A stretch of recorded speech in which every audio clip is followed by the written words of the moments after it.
food quality by choosing contracts for schools based on the cheapest price. EasyJet have banned a man for life for using the word bomb at London Luton Airport. Brian McColgan was removed from the flight and escorted off the premises. The low-cost carrier says the safety of passengers and staff is their highest priority. But Mr McColgan insists the comment was a check-in was a joke and all he wanted to do was drop off his bag. I said to the girl, I want to book this in. Oh, no, for security reasons you can't take it in or something like that. I said, well, if there was a bomb in it, love, if there was a bomb in it, I would be blowing myself up, standing next to it. Then this other girl, she said, you can't mention that word, and if you do it again, we'll call security. Villagers in Bedfordshire say a wind turbine will ruin the lives of many people who live there. The proposed turbine in Ravensden will be 78 metres tall, almost 4 times as tall as the Angel of the North, and it'll be right next to the landmark water tower. Chris Bent lives nearby. Well, I shall be able to see it out of my back windows. I shall be able to hear it. It will completely ruin. It sounds NIMBY-ish, but it will completely ruin sitting in the back garden. And overnight, it's a very quiet village. You will be able to hear it, I'm sure. St Albans Curry House's brush with fame has been made into a short film. Last year, Tom Cruise tucked into a tikka masala at the Virdara and was forced to ask his friends to pay when his American Express card was rejected. Actors in Tom Cruise masks have recreated the moment in an entry to this year's inaugural St Albans Film Festival. In sport, Luton Town manager Paul Buckle says he'll talk to managing director Gary Sweet today to discuss the way forward. It follows the Hatters' exit from the FA Cup after they were knocked out on Saturday, losing 3-0 against Millwall. The weather dry but cloudy with a top temperature of 7 degrees Celsius, that's 45 degrees Fahrenheit. There's more news and sport online at bbc.co.uk/3 counties. BBC Three Counties Radio. First for news. I went to that football match that you just mentioned on the news. Did you love it? We'll talk about it later. I was there, though. Oh, I was there with Justin Dealey. Find out how it went on. Morning, this is Iain Lee, BBC Three Counties Radio. It's Monday morning. It's Monday the 18th of February. Who'd have thunk it? 3 minutes past 6. Lots coming up on the show today, including, we've mentioned this before, a tax on fizzy drinks, but also a ban on junk food adverts before 9pm. That's what doctors are calling for to tackle obesity. We'll hear from the man who was banned from EasyJet for life just for saying the word bomb at an airport. I've done it. No, I have. I do it to wind my wife up. Have you got any sympathy for him? And as I will be banging on, no doubt, for the next 6 months, I went to my first football match at the weekend.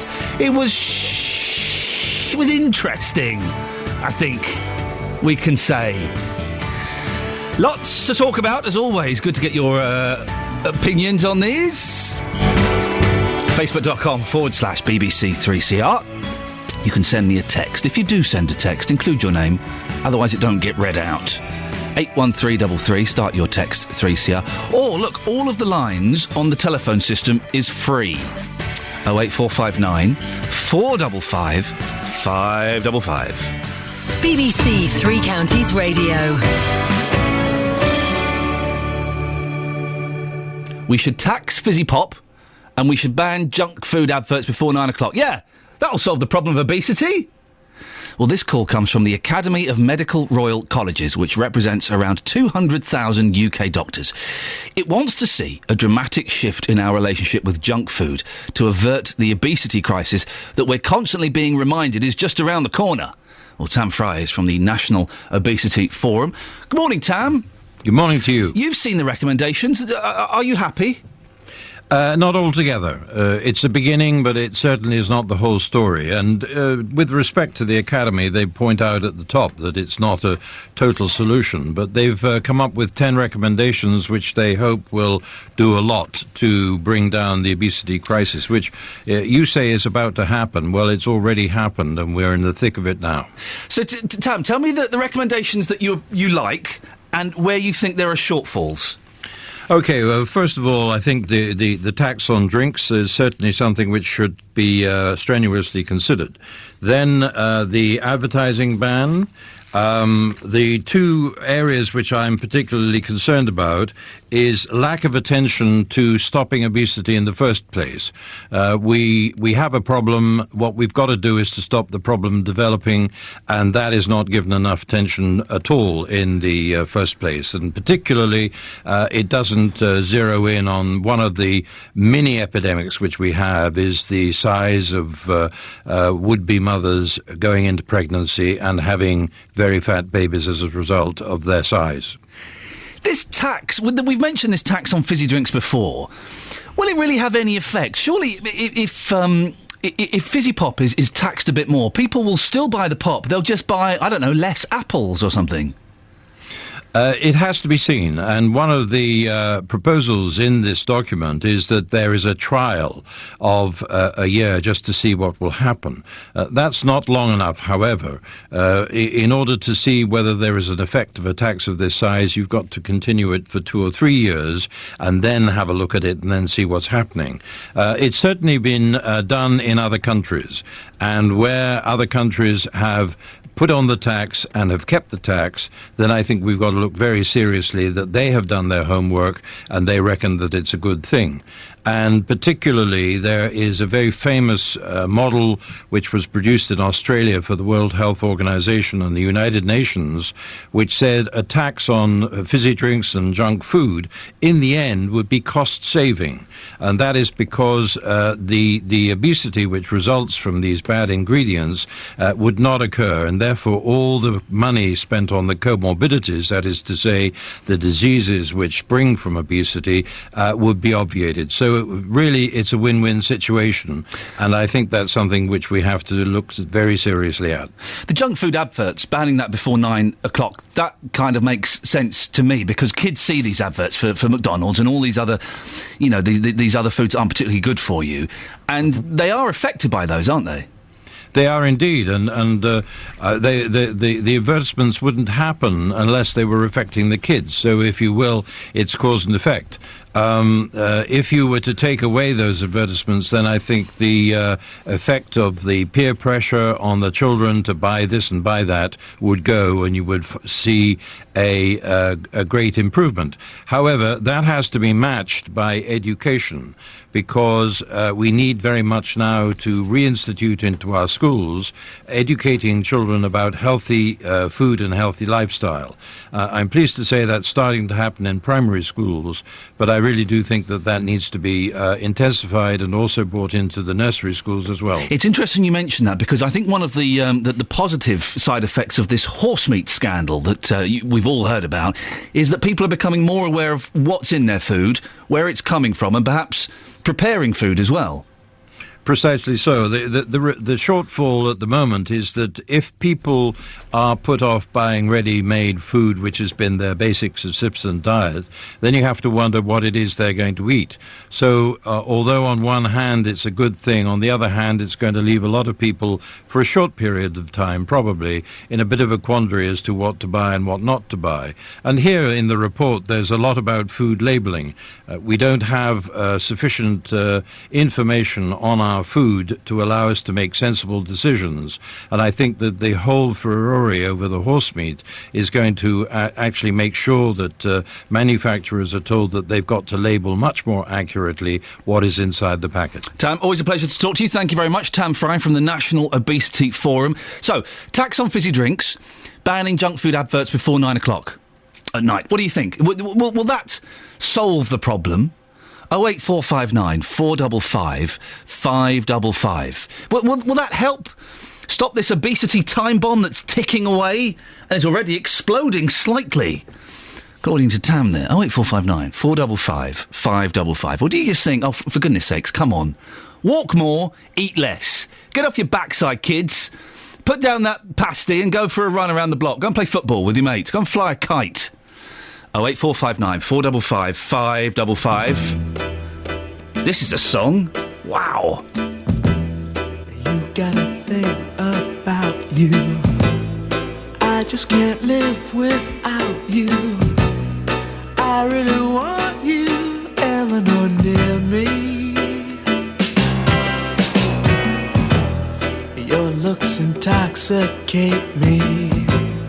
Even though your folks hate me, there's no one like you, Eleanor, really. Eleanor G, I think you're swell, and you really do me well. You're my pride and joy, etc. Eleanor, can I take the time to ask you to speak your mind? Tell me that you love me better. I really think you're groovy. Let's go out to a movie. What do you say now, Eleanor? Can we? They'll turn the lights way down low, and maybe we won't watch the show. I think I love you, Eleanor, love me. Eleanor G, I think you're swell, and you really do me well. You're my pride and joy, etc. Eleanor, can I take the time to ask you to speak your mind? Tell me that you love me better. Eleanor G, I think you're swell. Eleanor G, I think you're swell. You've got to love the Turtles, haven't you? You've got to love the... I just splashed out on a load of CDs just because I like the cover. I know, I've not done that for years and years and years. So I just bought a load of CDs because I like the cover.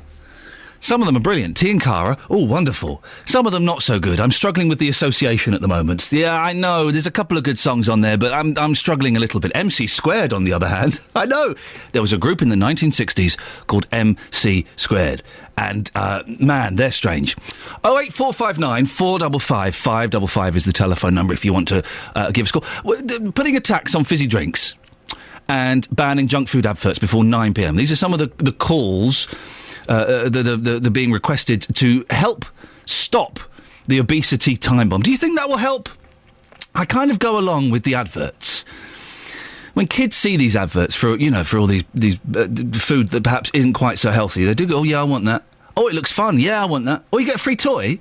Can we go there? Because you get 2 free toys from the movie Shrek. I don't know. No, I don't know. Never seen it. So I think that makes sense. Putting a tax on fizzy pop, though, your Iron Brew and your Coca-Cola and your Pepsi and your Tab, I don't know if that's going to have any effect. The only comparison I can think of is the raising duty on alcohol, right? And alcoholics will still find a way to buy the alcohol. They'll just buy less fruit, less vegetables. They'll find a way. What would you do? How would you stop people getting fat or encourage people to lose weight? 08459 455 555 is the phone number. Coming up to 6:15, it's the travel news now with Sophie Tyler. Beds, Herts and Bucks travel. BBC Three Counties Radio. Good morning. Well, no major problems out there at the moment. Looks like it's all moving fairly nicely. Motorways in particular are looking good at the moment. M25 looking good down the heading down the western stretch at the moment. No problems there on the sensors. M1 also looking fairly good. And the A405 moving nicely. Usually looks a little bit slow at this time in the morning, but is coping fairly well at the moment. And on the trains, we do have delays actually at the moment of 30 minutes on First Capital Connect services. Now, it's on the Bedford to Brighton line. It's all following an electrical supply problem at Purley, so do check before you travel. Maybe having some issues this morning. Everything else not looking too bad at the moment. The rest of the trains are moving nicely and no problems on the tubes heading into London either. Sophie Tyler, BBC Three Counties Radio. Thank you very much, Sophie. Right, 6:15, it's Monday the 18th of February. These are your headlines this morning on BBC Three Counties Radio. The body, which represents nearly every doctor in the UK, has called for taxes of at least 20% on fizzy drinks to try to tackle what it says is the huge health crisis of obesity. EasyJet have banned a man for life for using the word bomb at London Luton Airport. Brian McLaughlin says he was only joking. In sport, MK Dons manager Carl Robinson says the club will appeal the sending off of striker Alan Smith during this weekend's 3-1 FA Cup defeat by Barnsley. The weather today in Beds, Herts and Bucks, dry but cloudy with a top temperature of 7 degrees. And coming up, before 6:30, we hear from the man who was banned for using EasyJet for life after saying the word bomb in an airport. Have you got any sympathy for him? Or do you think he was an idiot? 08459 455 555. BBC Three Counties Radio. Tackling your consumer problems on BBC Three Counties Radio. Don't worry about that loan now. The whole amount has just been taken off. You don't owe a penny. Gosh, I can't believe this. Jonathan Vernon Smith. This has been 6 years of hell. Fighting for your rights. You've done more in 2 weeks than I've done in 6 years. I can't thank you enough. You've fought it and you've won it. Well, you won it for me. Thank you so much, Jonathan. If you have a consumer problem, we can do the same for you. Call the team now. 08459 455 555. BBC Three Counties Radio.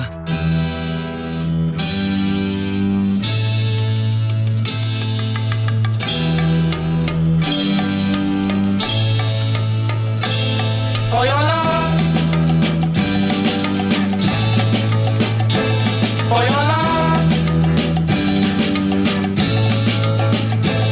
for your love, I'd give you everything and more, and that's for sure. For your love, I'd bring you diamond rings and things right to your door.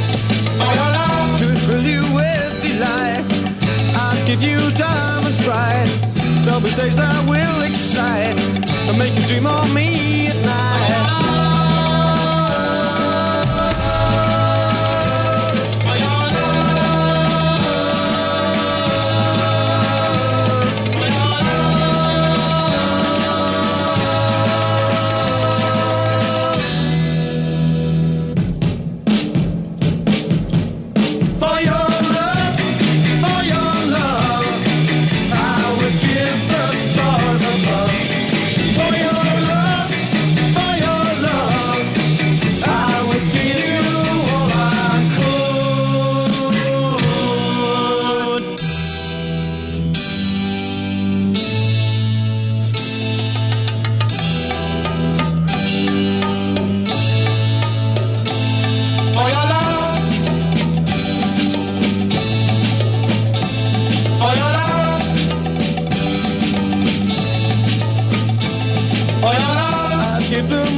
A man has been banned for using EasyJet for life after he said the word bomb at Luton Airport.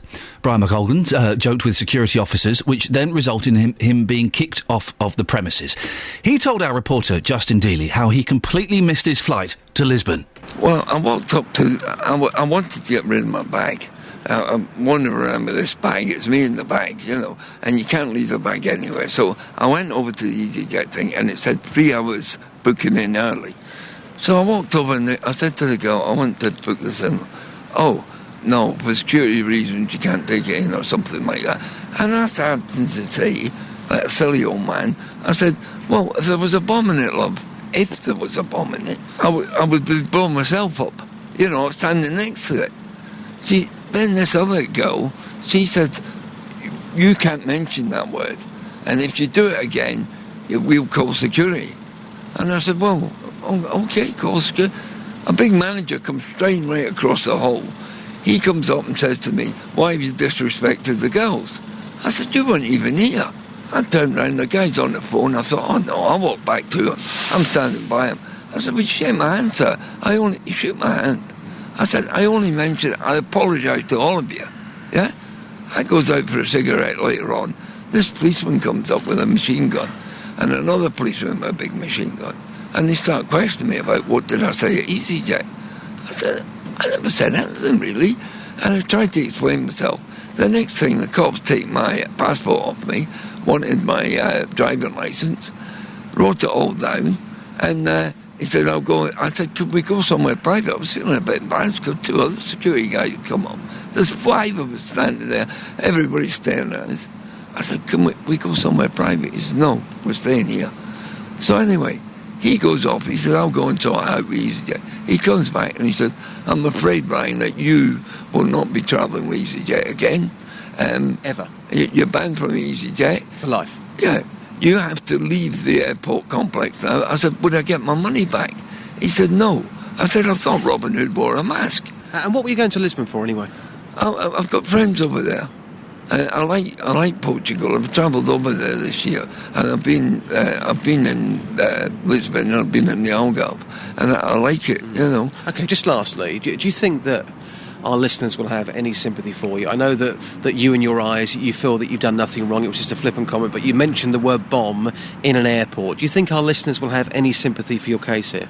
I don't really care, sir. I just feel a victim. I've been banned from EasyJet and for life. I've been told to get off the airport complex. I don't have a car, and I've had to walk nearly into the Luton Town Centre.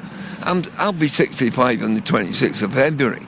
I don't think that's a way to treat anybody, especially cops with machine guns. And this was all because you wanted to check your bag in early. You got to the airport to get rid of your bag, and your point was, look, I just want to check my bag in. Yes, I'm slightly early, but what's the problem? There's hardly going to be a bomb in there because I'm going to be travelling on the aeroplane. It was just a comment that you made that you didn't think anything would happen afterwards. Well, I'm a threat to nobody, sir.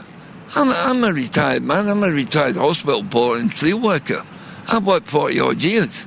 And to be told in my own country that a word that's in the English dictionary, and I didn't say I've got a bomb in the case. I said, if there was a bomb in the airloft, it was a joke. I said, I'd blow myself up, wouldn't I?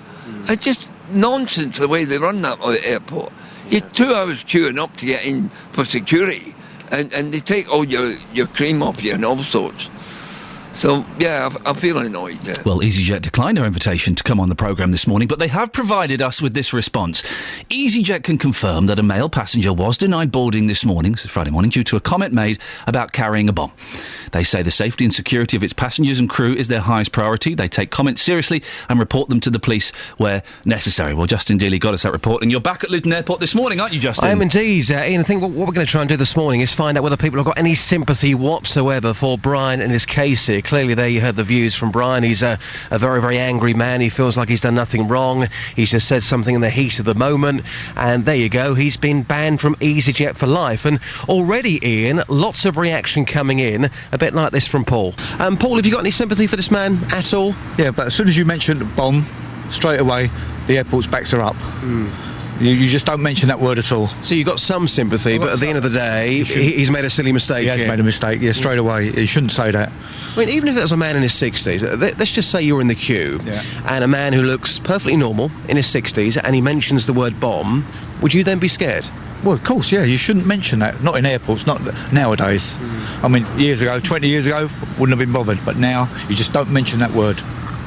So the views there are Paul already, so lots of views coming in. Of course, most people use airports every single year, and some would say, well, this is ridiculous. At the end of the day, it's a man in his 60s, and he didn't have a bomb in his case. He's been thrown off of the airport complex, but others would say, they're a bit like Paul, well, you just can't do that. Nowadays, in the year 2013, with what's happened and what might have happened over the last few years in particular, you cannot walk into an airport and mention the word bomb. You just can't do that. There's anymore. A scene, isn't there, in is it Meet the Parents with Ben Stiller, yes, where he's on the plane and he starts going bomb, bomb, bomb, bomb, bomb, bomb, bomb, bomb, bomb. And have you ever done that with your missus, Justin, when you're going through security, you're about to go through the scanner and you lean over and go, Have you hidden the bomb in the boot? Have you never done that? I mean, not quite an airport. Where have you put the drugs, my love? Have you never done that? Yes, I've done that one before, Right. The drugs one. Unfortunately, I did get searched a year ago. Nothing off the back of what I said, but it was quite a terrifying experience When you say you ripping got a suitcase when you open. say you got searched, Yeah. did you get searched? Well, I got searched, and then they start ripping your bag open, looking dear. through the bag and all this kind of stuff. But, you know, if you are going to walk into an airport, if you are going to mention drugs, if you are going to mention bomb, there's every chance that you are going to have security with you. And as terrifying as it may be for Brian to have people with machine guns, he's mentioned the word bomb and suitcase in the same sentence. Do people have any sympathy for him whatsoever? We'll find out. Justin, can you do me a favour? Could you say bomb one more time, please? Bomb. Thank you very much, Justin Daly. 08459 455 555. Any sympathy for this gentleman? Paul's near Kettering. Morning, Paul. Good morning. You're right. Sorry, I find this whole thing quite laughable. Go on. Well, in this day and age, Yep. I think he was a bit harshly dealt with. Can I start with? Yep. But in all fairness, in this day and age, to do something like that is no laughing matter. Yeah. Is no joke. And I don't have sympathy with him because he is of an age that he should be sensible enough not to do something like that. You'd expect a little child to do something like that, not a man in his mature years. Yeah. And I think really maybe he should have been given a caution and a severe telling off. Well, this is the thing. Do you think of course you shouldn't have done it, and that was ridiculous.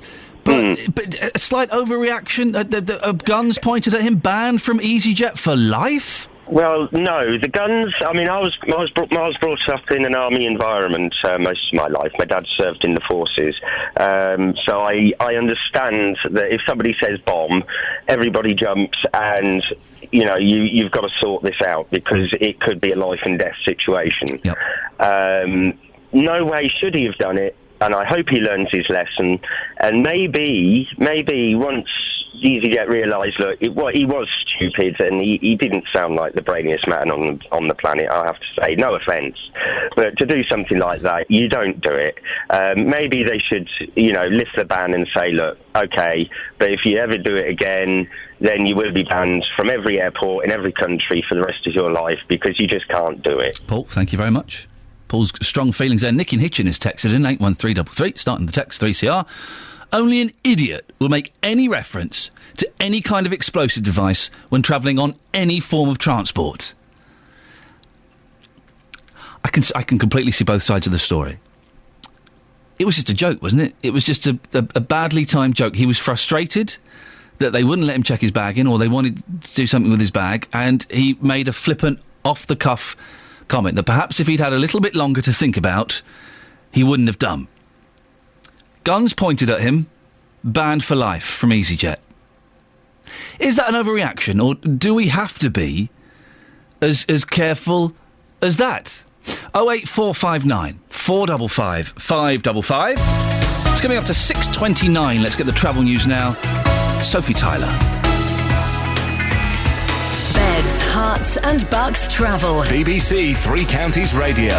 Well, still looking fairly good out there at the moment. No major problems to update you with on the speed sensors at the moment. All looking good on the motorways. The M25 in particular down the western stretch, moving nicely.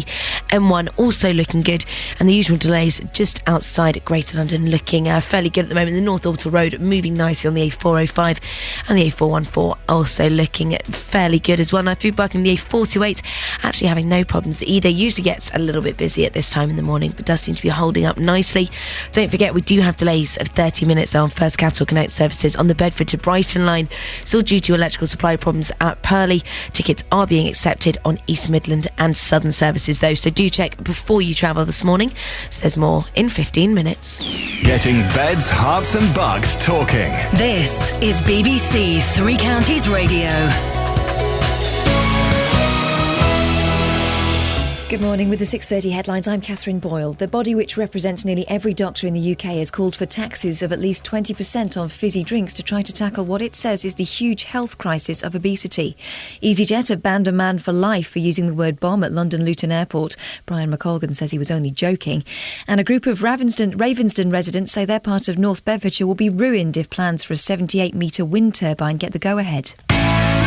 Beds, Hearts and Bucks Sport. BBC Three Counties Radio. FA Cup holders Chelsea could face Manchester United at Old Trafford in this season's quarter-finals. United are still to play Reading in the 5th round, and Chelsea will take on Middlesbrough after winning 4-0 at home to Brentford yesterday in a 4th-round replay. John Terry scored on his return to the side and has denied reports of a rift with Chelsea's interim boss Rafa Benitez. It's absolute rubbish, and I said just a minute ago, it's lazy journalism as well. There's not a problem with myself and Rafa. I want to play like everybody else. I'm not one to knock the manager's door down. I've been out for 4 months. I'm just delighting myself to be back fit. And if the others are playing well, then I'll sit there and support the team. That's all I can do. It's just, it's disappointing when you wake up to stuff and you read absolute nonsense. In the other quarter-finals, Manchester City will host Barnsley, it's Oldham or Everton against Wigan, and Millwall will play Blackburn. MK Dons manager Carl Robinson says the club will appeal the sending off of striker Alan Smith at the weekend. Smith saw red in the 3-1 FA Cup defeat against Barnsley at Stadium MK. Luton Town manager Paul Buckle says he'll talk to managing director Gary Sweet today to discuss how the club moves forward. It follows their exit from the FA Cup after they were knocked out on Saturday, losing 3-0 to Millwall. Buckle just wants to move on. I just thought everybody gave everything that they've got, which is all I can ask. What I've got to do now is Monday have a good chat with the MD and try and take it forward again. Watford manager Gianfranco Zola has been praising his striker Troy Deeney, who scored 2 goals at the weekend in the 4-0 win against Birmingham at St Andrews. Watford are now 3rd in the Championship. And in League 2, Wickham lost 1-0 at Bristol Rovers. That's your latest news and sport. More from me at 7 o'clock. Oh, Catherine, you've made me smile. Oh, have I? Barnsley. I did not say Barnsley. Yeah, you did. Both times. Barnsley. Do it again. Barnsley. Now do it in English. What am I supposed to say? Barnsley? It's like muesli. Barnsley. Muesli. Oh, for goodness sakes. On FM, AM and online. BBC Three Counties Radio. Barnsley. Barnsley. If Catherine ever has a son, I hope she calls him Barnsley. Barnsley! Your tea's ready! Come downstairs! Barnsley! Come downstairs, Barnsley! Now, I think Catherine actually hates me and probably has a very, very good case to get me dismissed for bullying in the workplace. Coming up in the next 30 minutes, I went to my first football match ever at the weekend. Wasn't Arsenal versus Blackburn, wasn't MK Dons versus Barnsley. It was Luton versus Millwall. Yeah, hear what happened in the next half an hour. And also, we'll hear about a massive wind turbine that's angering residents in Bedfordshire. 08459 455 555 is the telephone number. Doctors have called for a ban on junk food adverts before 9 p.m. and also increasing the tax. 20% tax on fizzy pop. Or Jan has texted in, how about putting tax up on full sugar versions of fizzy drinks, but nothing on diet versions? Well, have I got this right? The diet versions are just as bad for you. They don't contain sugar, but they contain some other muck that does just the same thing. Can we get a newsagent on? No, not a newsagent. And so, have I got that right? I always thought that the diet drinks were just as bad for you, but in a slightly different way. They had a sugar substitute that wasn't particularly healthy. 08459 455 555. Now, on Saturday, it happened. I did it. I went to my first ever football match. Three Counties reporter Justin Dealey took me along to Kenilworth Road to watch Luton Town against Millwall in the FA Cup 5th round. Sadly, the Hatters lost 3-0. This is what happened on my big day out.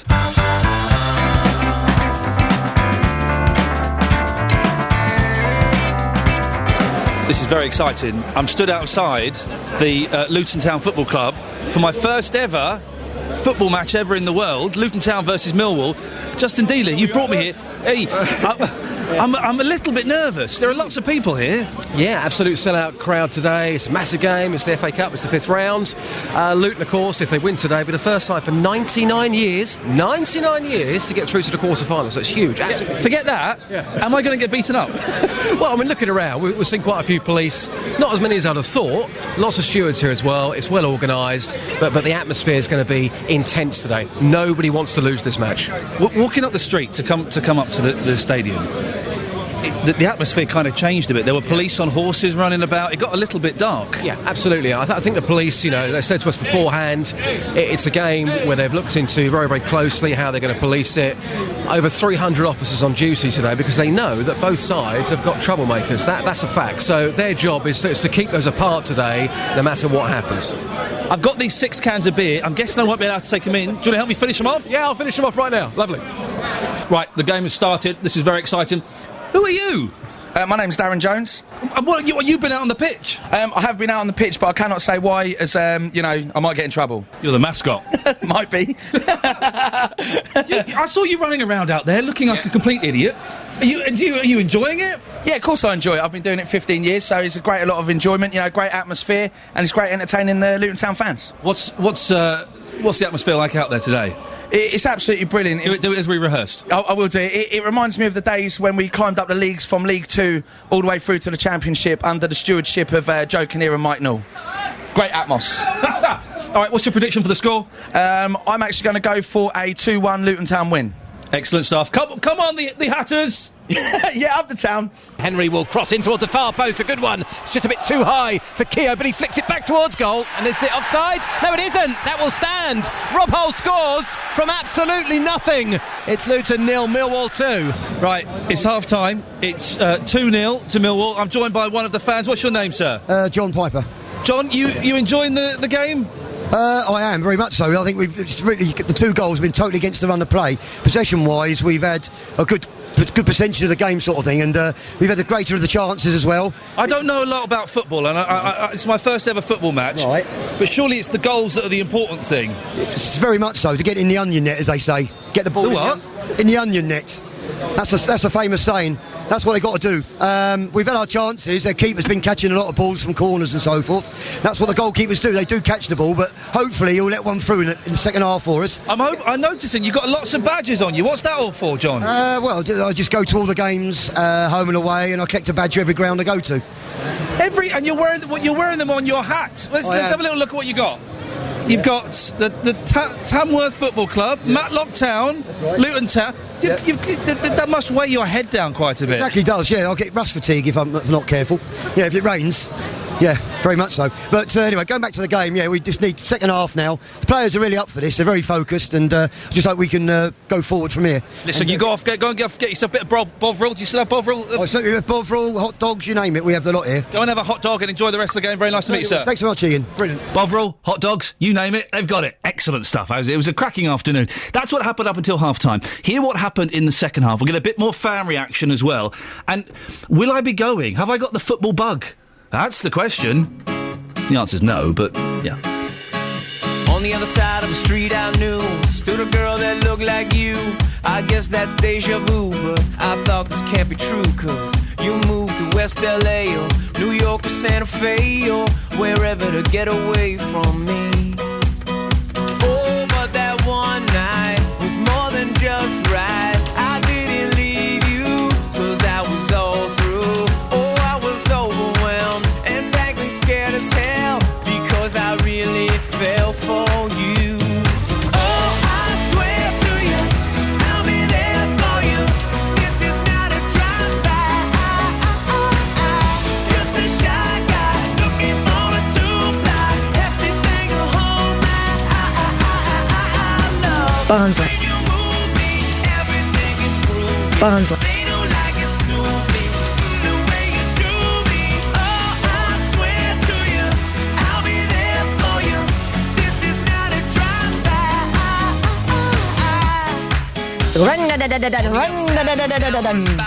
My love for you went viral, and I loved you every mile you drove away.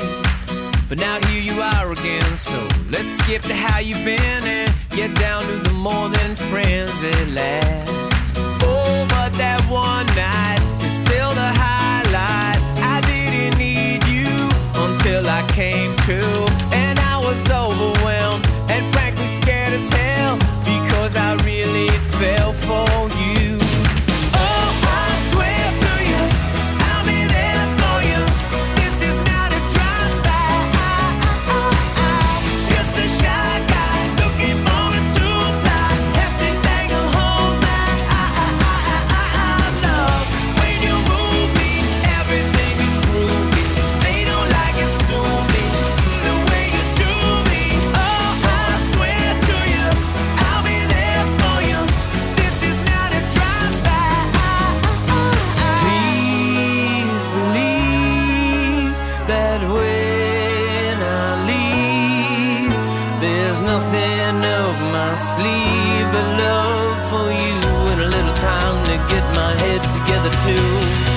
On the other side of a street I knew stood a girl that looked like you. I guess that's deja vu, but I thought this can't be true, 'cause oh, I swear to you, I'll be there for you. This is not a drive-by. Just a shy guy looking for a two-fly. Have to take a home. Love when you move me, everything is groovy. They don't like it, sue me the way you do me. Oh, I swear to you, I'll be there for you. This is not a drive-by.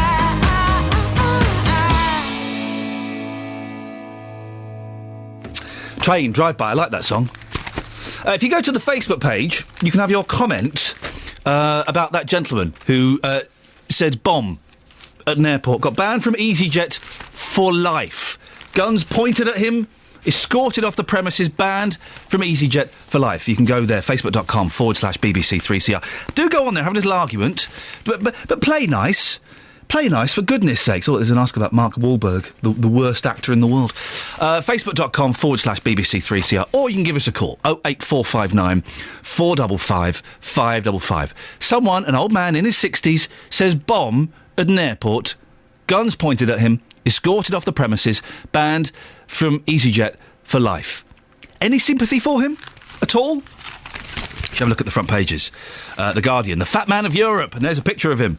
Britain's doctors say obesity crisis is becoming unresolvable. Reports call for 20% tax on fizzy drinks and takeaway curb, and over half of all adults will be seriously overweight by 2050.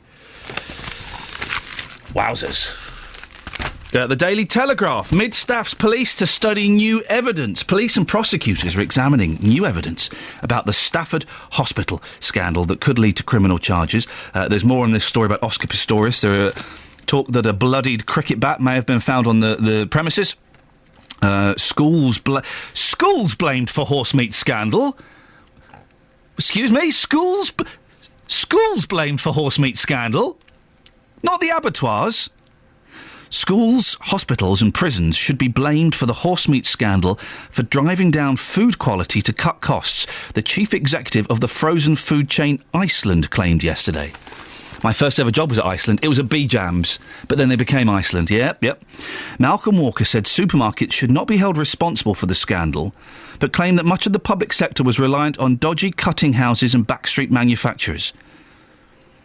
But he added he would not personally eat value supermarket products because they won't contain much meat. Hey, well done, head of Iceland. You just shot yourself in the foot. It's Ratners all over again, you muppet. The Times. What's Nicole Kidman doing everywhere? I've got no idea. More taxes for the rich. Lib Dems urge Clegg. Activists want to extend mansion tax plan. The Independent revealed UK sells arms to Sri Lanka's brutal regime. Government database shows that sales continue despite litany of rights abuses. The Express. Millions will see pensions slashed. New rules will wreck retirement plans. Kate Middleton is told you have too many clothes. Page 3. Let's go to page 3. Oh, she's being told by blooming Vivienne Westwood. Jog on then, I wouldn't bother listening. But then there's page 3 of the Express. Oh no! Rihanna cut in bottle attack by angry fan. And that sounds like a horrific story. No one should be attacked by angry fans. Least of all, Pop-Tart Rihanna. She's been cut in a bottle attack. But then there's a picture of the injury. Oh, it's a little graze to the knee. No, don't squint because you won't be able to see it. It's a tiny little graze to the knee. Let Daddy kiss it better. If my boy came home with that injury, I'd say, jog on, son. Jog on. Daily Mail, there's Nicole Kidman, again, and a whistleblower furore grows. Now a gag on doctors and nurses. Hundreds of doctors, nurses and NHS managers are being prevented from exposing poor care by Stalinist gagging orders. And then there's the Sun. Oh, look, they've got a picture of a dead girl wearing some clothes. Good for you, Sun. Ridiculous front page on Friday. Pistorius killing exclusive. Steroids at Blade Runner's mansion. Cops find bloodied cricket bat. 2. 08459 455 555. A man says bomb at an airport. He's has guns pointed at him. He's banned from EasyJet for life. Have you got any sympathy for him? 08459 455 555. 6:45. Let's get the travel news now. Sophie Tyler. Beds, Hearts and Bucks travel. BBC Three Counties Radio. Starting on the trains on First Capital Connect services, we have delays of 30 minutes on the Bedford to Brighton line, still following an electrical supply problem at Purley. Tickets are, however, being accepted on East Midlands trains and Southern services, and unfortunately this is still ongoing from the problems yesterday. On the roads, it's actually all looking fairly good at the moment. No problems to update you with. Moving nicely around the A421, looking good there, and also on the North Orbital Road, no major problems. Motorways also coping well on the cameras this morning. Sophie Tyler, BBC Three Counties Radio. Excellent stuff, Sophie. Thank you very much. 6:46, Monday the 18th of February. These are your headlines this morning on BBC Three Counties Radio. The body, which represents nearly every doctor in the UK, has called for taxes of at least 20% on fizzy pop to try to tackle what it says is the huge health crisis of obesity. EasyJet have banned a man for life for using the word bomb at London Luton Airport. Brian McColgan says he was only joking. In sport, Stephen Maguire won the Welsh Open snooker following a final frame decider in Newport. And coming up before 7, we hear more about the proposed wind turbine to be built on fields owned by a farmer in Ravensden near Bedford. But before that, let's get the latest weather. Here's Elizabeth Rossini. Beds, Hearts and Bucks weather. BBC Three Counties Radio. Hello, a very good morning to you. It's a rather chilly start to the day. Those temperatures just above freezing at the moment across most places in the three counties. We've got some mist patches, there's some low cloud as well, but we should see this lift and clear, and in fact brightening up across the three counties as we head through the late morning into the afternoon. Some good spells of sunshine around. Staying dry, of course, temperatures up to 7 or 8 degrees Celsius later on for St Albans. For Watford and High Wycombe as well. Luton 2, 8 degrees Celsius here, that's 46 in Fahrenheit. There will be quite a chilly southeasterly breeze, so if you're away from the sunshine, standing in a rather exposed spot, then actually it is going to feel quite cold, but there will be lots of sunshine through the rest of the afternoon. Staying dry overnight too. Lots more clear skies tonight. Temperatures down to -1, -2 degrees Celsius. It'll be a chilly night with a frost and again some patches of mist and fog into tomorrow morning. But tomorrow again we should see the sunshine come out at times. Temperatures once more to 7 degrees Celsius. Now the good news is, if you're on half term this week, it is going to stay dry. Unfortunately though, it is going to get progressively colder through the course of the week. Highs of only 2 or 3 degrees Celsius by Thursday and Friday. So yep, staying dry, getting colder and also getting cloudier as well. So do make the most of the sunshine today and tomorrow while we still see it. That's the forecast. Thank you very much, Elizabeth. In regards to the Luton Town Millwall football match, Daz has texted in. Hi Ian, what you saw on Saturday? Janos making a rare mistake, Julie getting a fluke, and them getting a third when 3 players were on the ground and players thought the match would be stopped. Take care and stay fit. I do try and stay fit as much as I can, Daz. I do like... lots of the football's a very strange thing, and lots of the fans on Saturday were complaining that the first 2 goals were rubbish goals. But they were still goals, yeah? And if they were rubbish goals, that means that your team was even more rubbish for letting 2 rubbish goals in. I just don't get it. Nick Coffer on BBC Three Counties Radio. No 2 days are ever the same on my programme. That's because I get to meet passionate local people. As usual, over a pint in the Queen's Head one night in Hampton, we said, hey, why don't we have a pop-up cinema? And we just got together and we convert Parkside Hall into a cinema. Play loads of great music. The Byrds, Mr. Tambourine Man. Tell me which other show on the radio goes from Leanne Rimes to Elvis Presley. And sometimes I try to learn new skills. And then you've got the white thread basically connected to these bobbins, which make... Don't mess them up. I may have messed them up. Nick Coffer, Monday to Saturday from 12 on BBC Three Counties Radio. Ladies and gentlemen, I give you one of the best pop songs that you've never heard. Drove downtown in the rain, 9:30 on a Tuesday night, just to check out the late night record shop. Call it impulsive, call it compulsive, call it insane. When I'm surrounded, I just can't stop. It's a matter of instinct, it's a matter of conditioning, it's a matter of fact. You can call me Pavlov's dog. Ring a bell and I'll salivate. How'd you like that? Dr. Landy, tell me you're not just a pedagogue.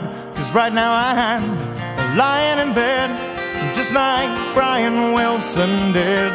Well, I'm lying in bed, just like Brian Wilson did.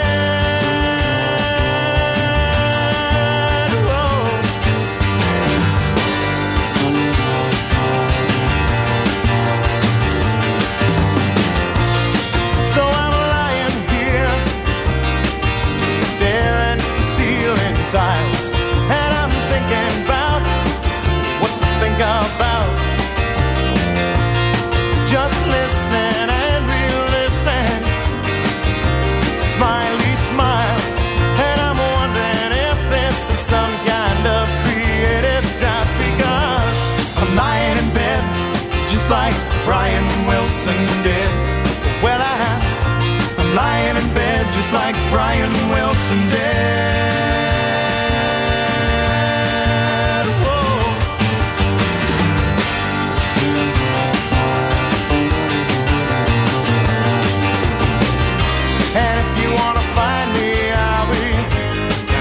Sandbars, wondering where the hell the love is gone.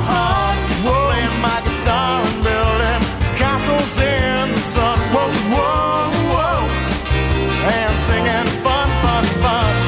Lying in bed, just like Brian Wilson did. Well, I'm lying in bed, just like Brian Wilson did.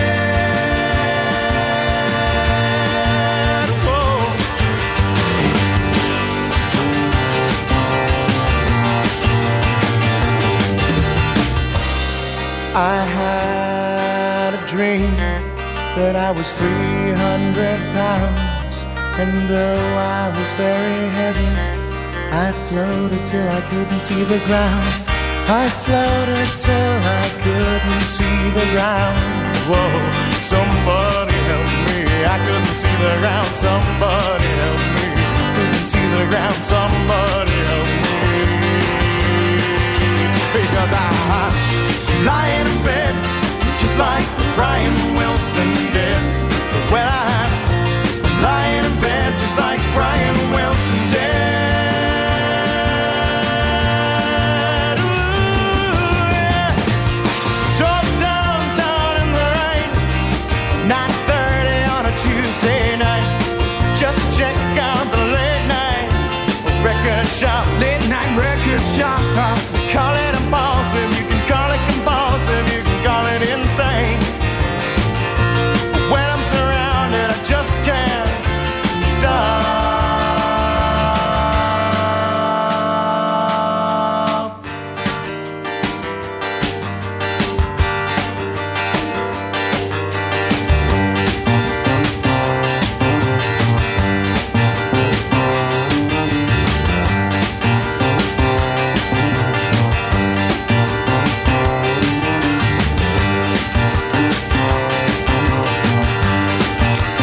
Ladies, Brian Wilson, one of my favourite bands. They are, I love them.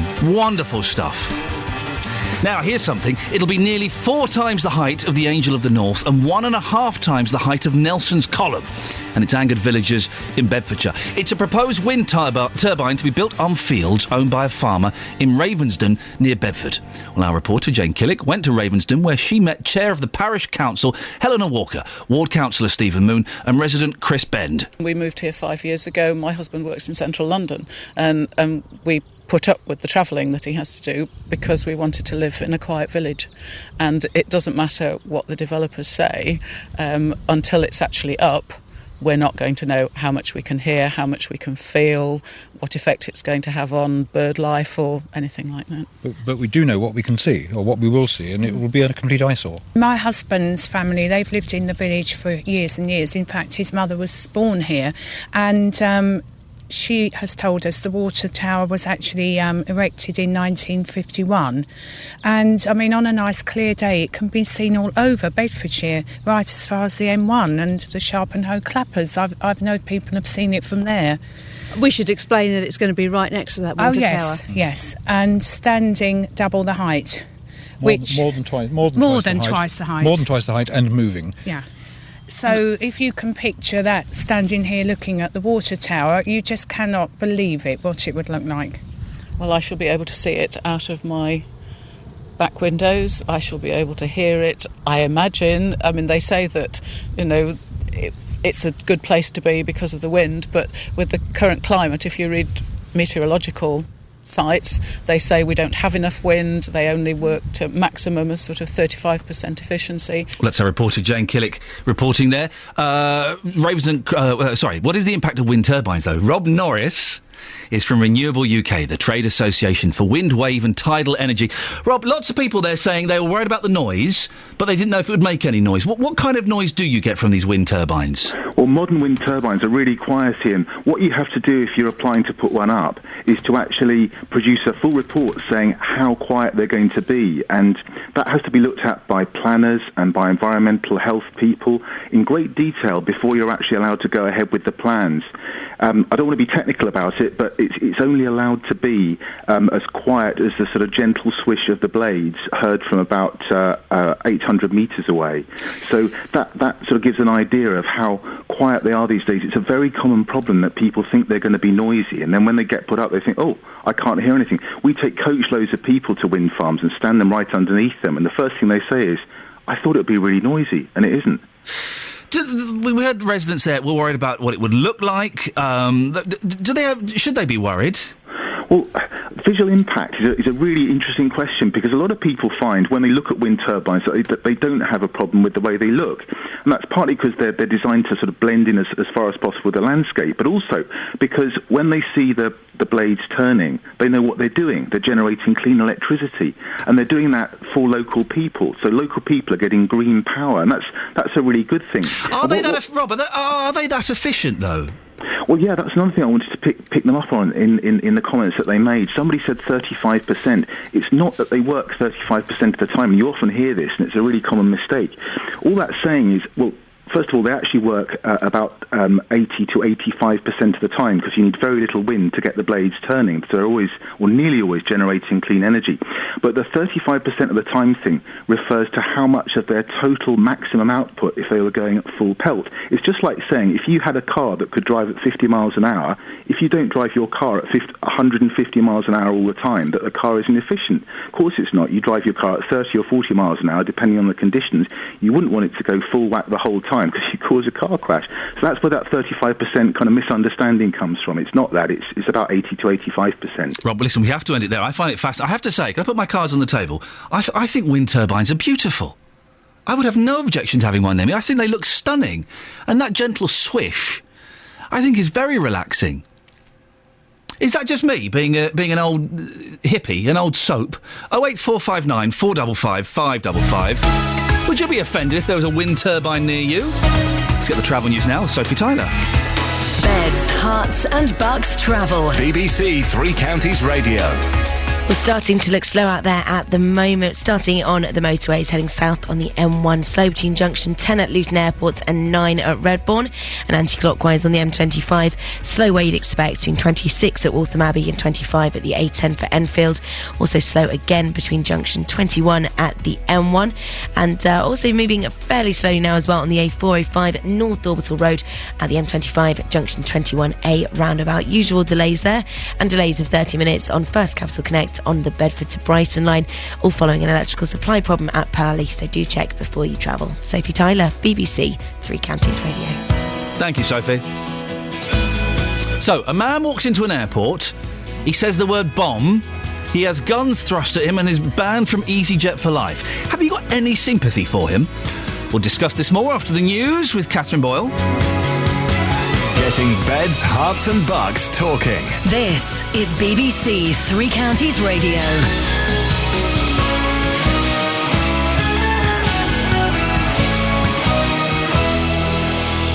Good morning, it's 7 o'clock. The headlines: fizzy drink tax back on the table, EasyJet ban bomb joke passenger, and wind turbine row in Ravensden. BBC Three Counties Radio. Obesity in the UK represents a huge health crisis, according to doctors. The Academy of Medical Royal Colleges want tough measures to fight the problem, such as a 20% tax on fizzy drinks and fast food outlets near schools being forced to close. The Academy's chairman, Professor Terence Stevenson, explained why he thought such drastic action was needed. Whilst, of course, it's always down to the individual. I choose what I eat, whether I smoke. What people have told us is they want help to swim with the tide than against the current, to make the healthy choice the easier one. So if you take an example from smoking, the ban on advertising and the reduction in marketing had a huge effect. A Bedford man is fighting for his life in Doncaster after a motorway pile-up on the A1M in Yorkshire. The 35-year-old was a passenger in one of 4 vehicles involved in the crash just after 6:10 last night.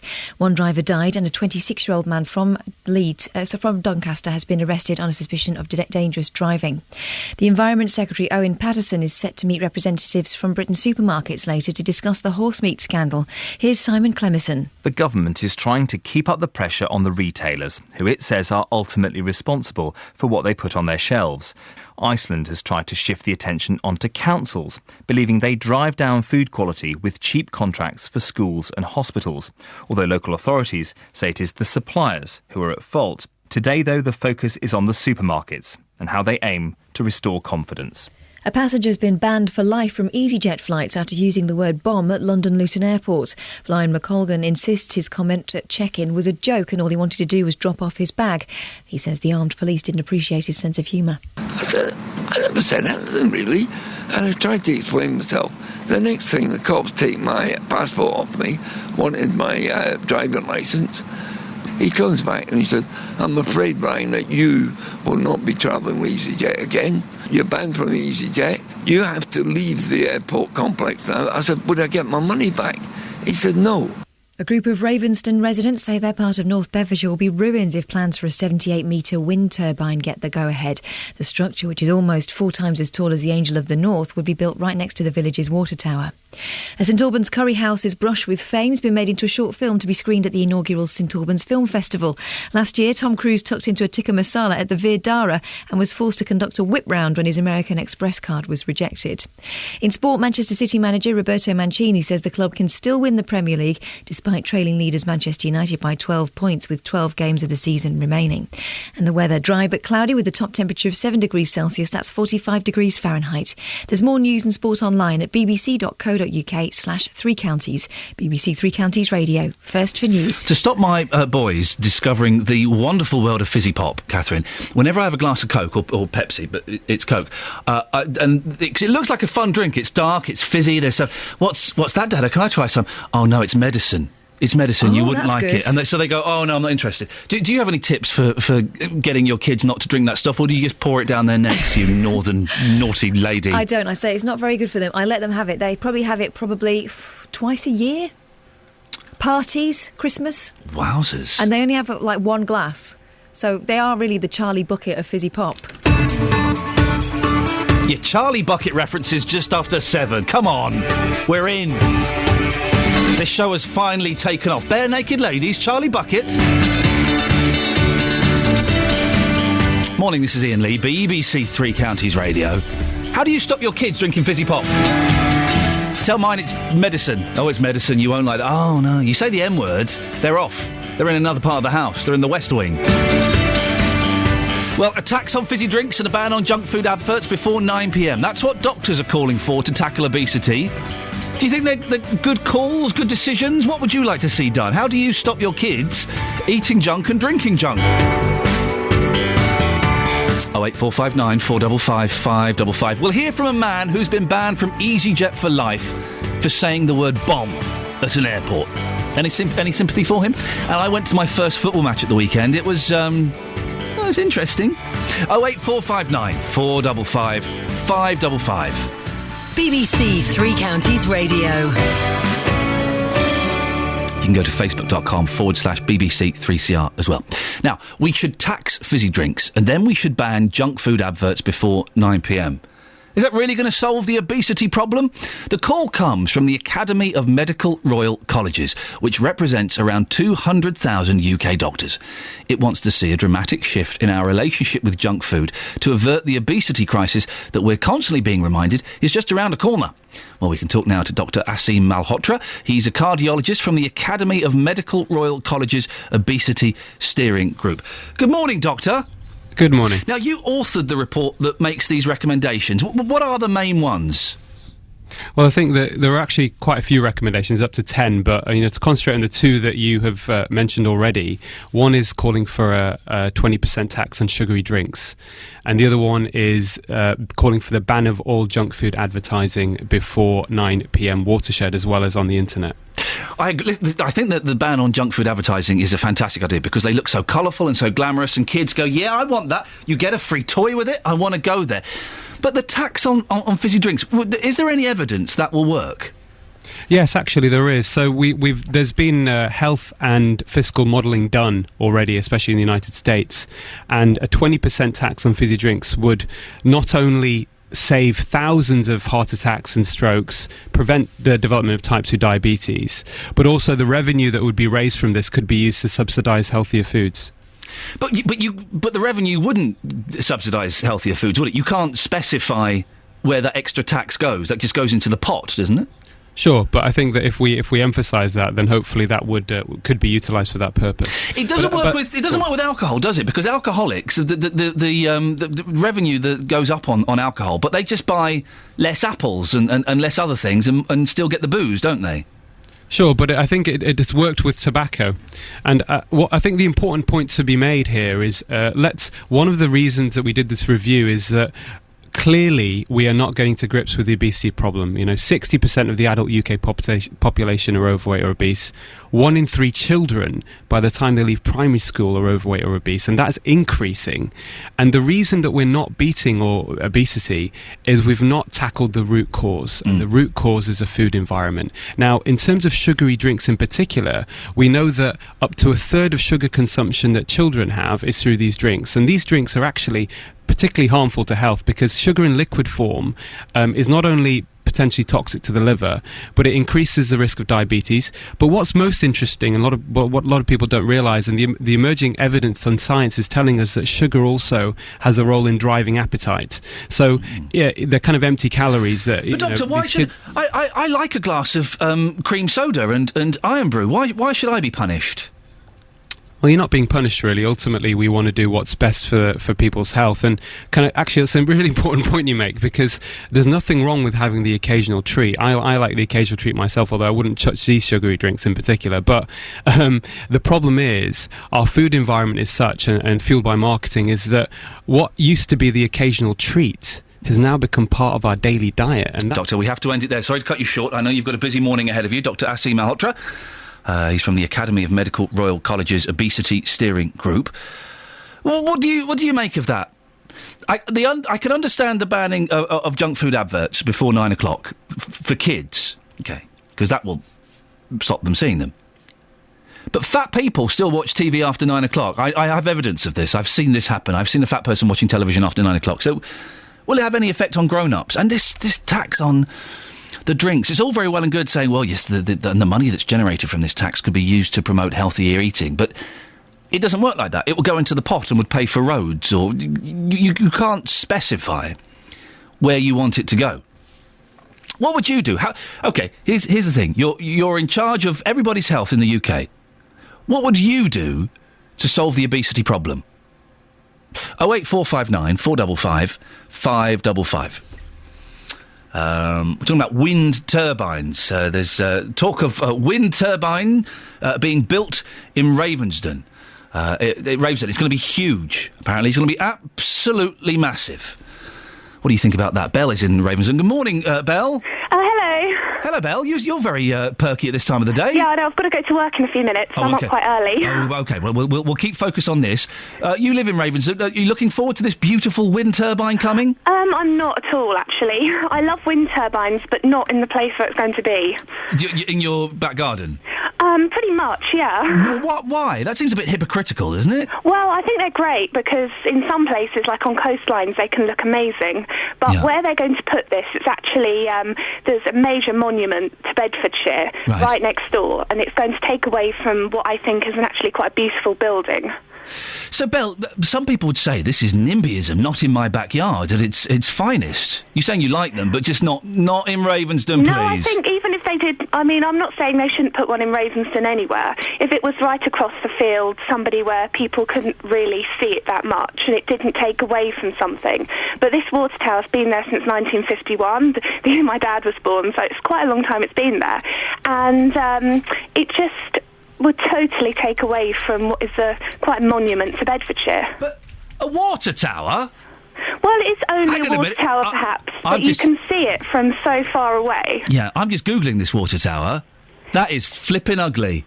I wouldn't say it's ugly. I've always thought it's quite beautiful. It's horrible. It's a hideous... For those who don't know it, it's a tall... It looks like a hexagonal kind of tower, white, with kind of 3 windows down each side. You're really saying that that's a beautiful monument we should be preserving? I honestly do quite like it, and Do you? sometimes the lights are on, so it looks even more sort of magical. But it's something that people... I always use it if I go for a walk and end up getting lost, which is quite often. But now you can use the wind turbine, and it means if you get lost even further away, you'll have a bigger point of reference. I just honestly don't think that it's the right place to put it. OK, Belle, listen, thank you very much. Off you go to work. 08459 455 555. What do you think about this wind turbine? I genuinely... This isn't me being contrary. I think they're stunning, and that... This is the noise they make. Roo, roo, roo, roo. That's how relaxing, how peaceful is that? And the argument that it's going to get in the way of this water tower... I'm looking at a picture of the Ravensden water tower, and it's been there since 1952. It's not that long, really. And, it doesn't look anything special, this water tower. It doesn't look like anything amazing to me. 08459 455 555. Is it just a case of NIMBYism? Now, we're talking about this gentleman who said the word bomb in an airport. Said the word bomb in an airport, was trying to get on a plane to Lisbon, I think it was, on EasyJet. There was some fuss about his bag, and he said, what, I've not got a bomb in there. Suddenly surrounded by armed police, and he's banned, escorted off the premises, and he's banned from EasyJet for life. Well, Ray Farmer has tweeted us at BBC 3CR about the man who said bomb at the airport. The guy's an idiot, is what he said. The guy's an idiot. Well, he was a bit of an idiot, but really, banned from EasyJet for life? It seems a little bit strong. Have you got any sympathy for this guy whatsoever? We've all done that when we're going through security, haven't we? Leaned over to our wives or our girlfriends and said, you have hidden the bomb well enough, haven't you? Did you put the drugs in your left shoe or your right shoe? Luckily, I left my gun at home today. We've all done that, haven't we? I do that every time. I mean, I don't say it out loudly. I don't say it to the staff. And my wife hates it. I mean, absolutely hates it. And really tells me off. Therein lies the pleasure. Now, of course, I haven't taken drugs or bombs through customs for years. 08459 455 555. Have you got any sympathy for the bomb guy whatsoever?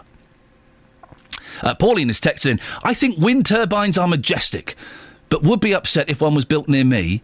Oh, and couldn't see it. So Pauline wants one. Stephen Luton, this wind turbine sounds like a cracking idea, doesn't it? No, not really. They're horrible. They cost us too much. Our bills are a lot dearer with them because the companies are investing so much money. They're putting our bills up to fund it. And we ain't really going to get the benefit of it anyway. Well, ultimately, we will get the benefit. Once we have enough wind turbines up to generate the electricity, we'll get the money back. Well, let's put it this way. Right, if everything goes according to plan in your head and their head, right, will we get, say, £100 off our electric bill, say, next year or in the next couple of years? Can you see that? I can never see anybody dropping bills down. It's just garbage. It never happens. Unless they do something like that, then fair enough.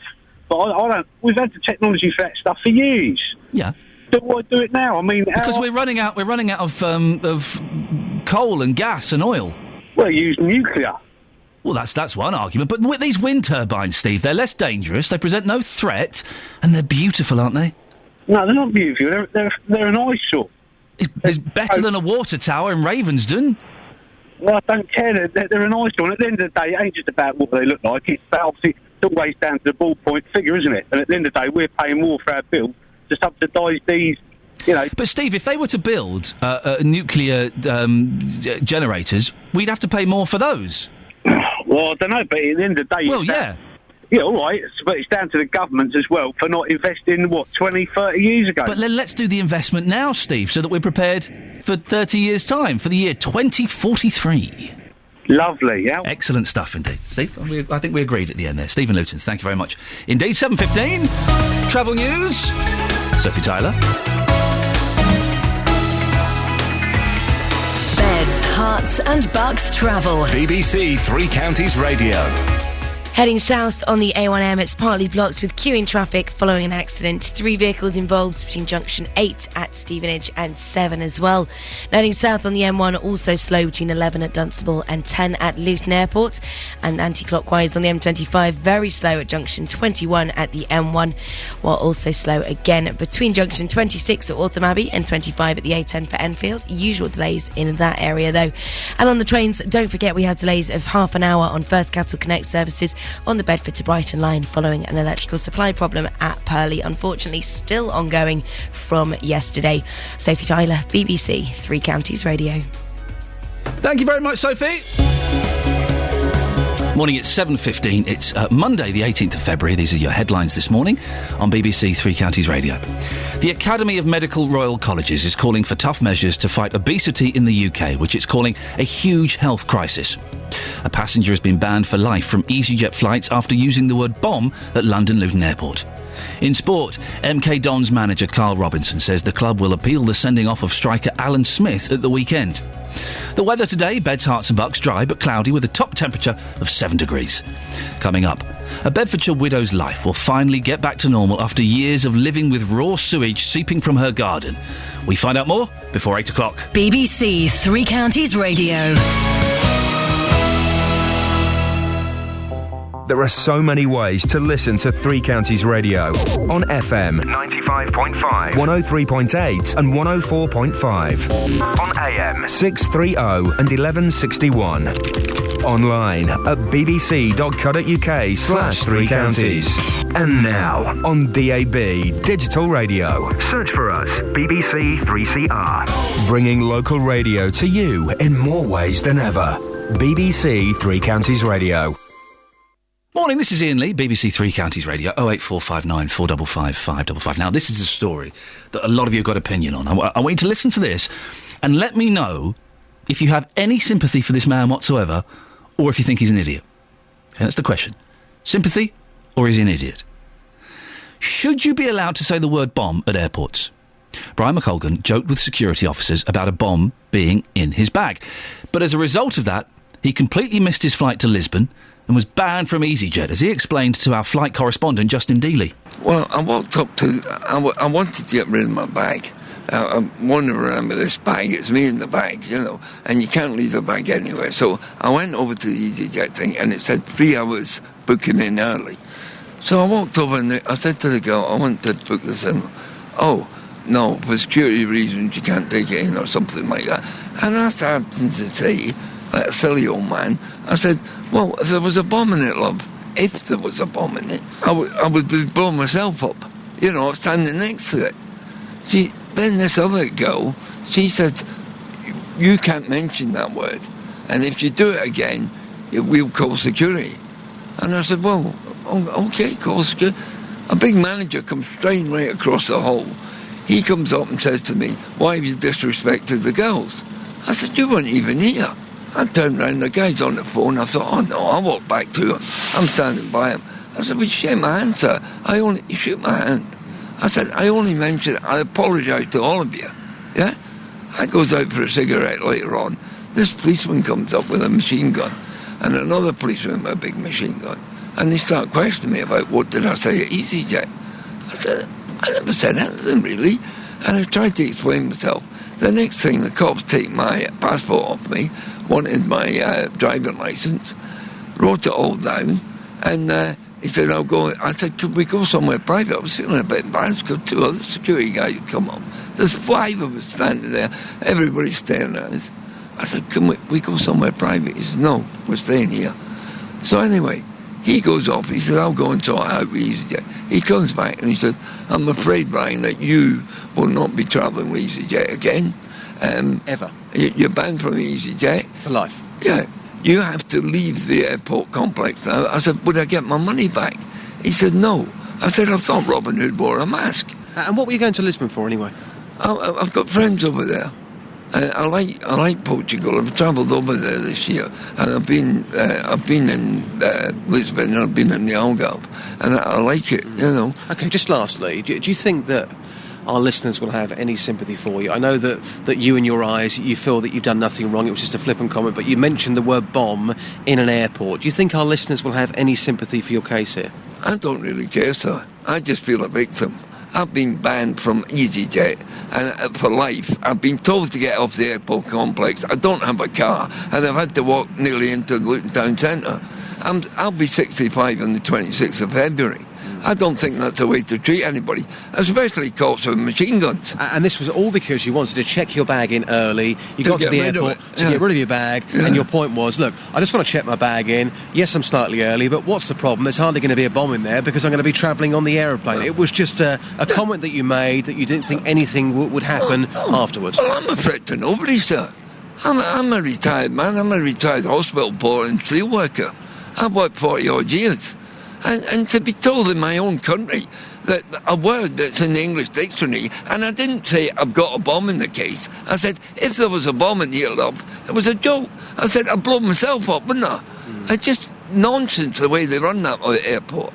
You're 2 hours queuing up to get in for security, and they take all your cream off you and all sorts. So, yeah, I feel annoyed there. Well, EasyJet declined our invitation to come on the show this morning, but they provided us with this response. It changes person, so sometimes it's in the first person, sometimes it's in the third person. I'll read it as is.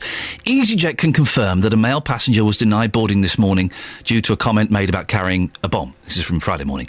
They say the safety and security of its passengers and crew is their highest priority. They take comments seriously and report them to the police where necessary. What do you think? Got sympathy for that fella? Silly thing to say, but guns in his face, banned for life. 08459 455 555. Well, our reporter Justin Dealey is at Luton Airport this morning. Justin, what have people been saying? Of course, it was a joke or comment, whatever you want to make, that has gone wrong for Brian. At the end of the day, Ian, he mentioned the word bomb, but of course he wasn't carrying a bomb. This banned for life from EasyJet. I'm here at the airport this morning finding out what people think, and this is what people have had to say. OK, Andrew, you have got sympathy for Brian's case. Tell us why.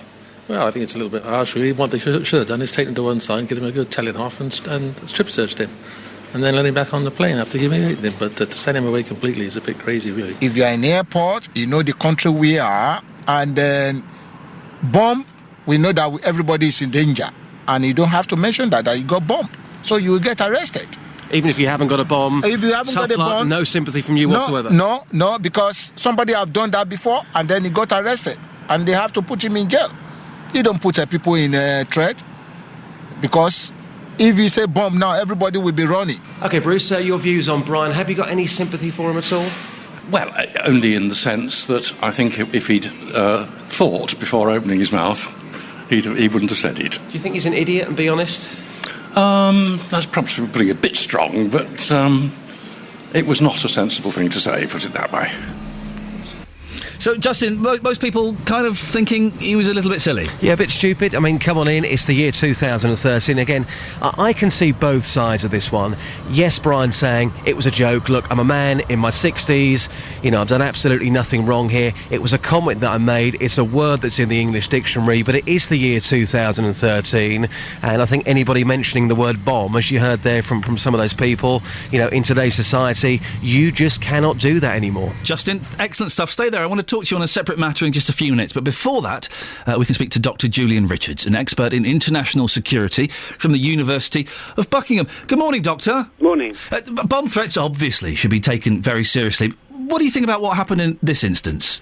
Well, rather like your correspondent, I can see two sides of this, in that the way it's turned out for him is probably not quite how he expected it to, and he probably bitterly regrets saying what he said. But the bottom line is that they do have to take these things very seriously, and they do have to apply the rules in an even-handed way.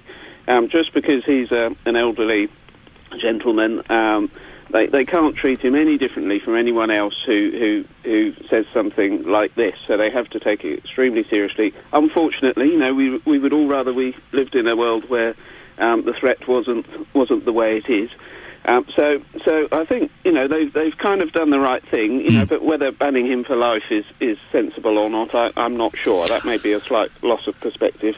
But basically, they have to take these things very seriously. Are there guidelines, Doctor, for how security officials or behind-the-counter staff deal with people when the word bomb is mentioned?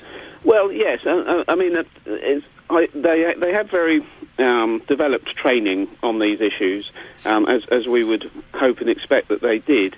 Whether it says saying bomb is a trigger for anything, but basically it's any suspicious activity or behaviour by a passenger will trigger a series of effects, which is what happened here. They deemed this suspicious, and so they had to, press the button and initiate a load of procedures.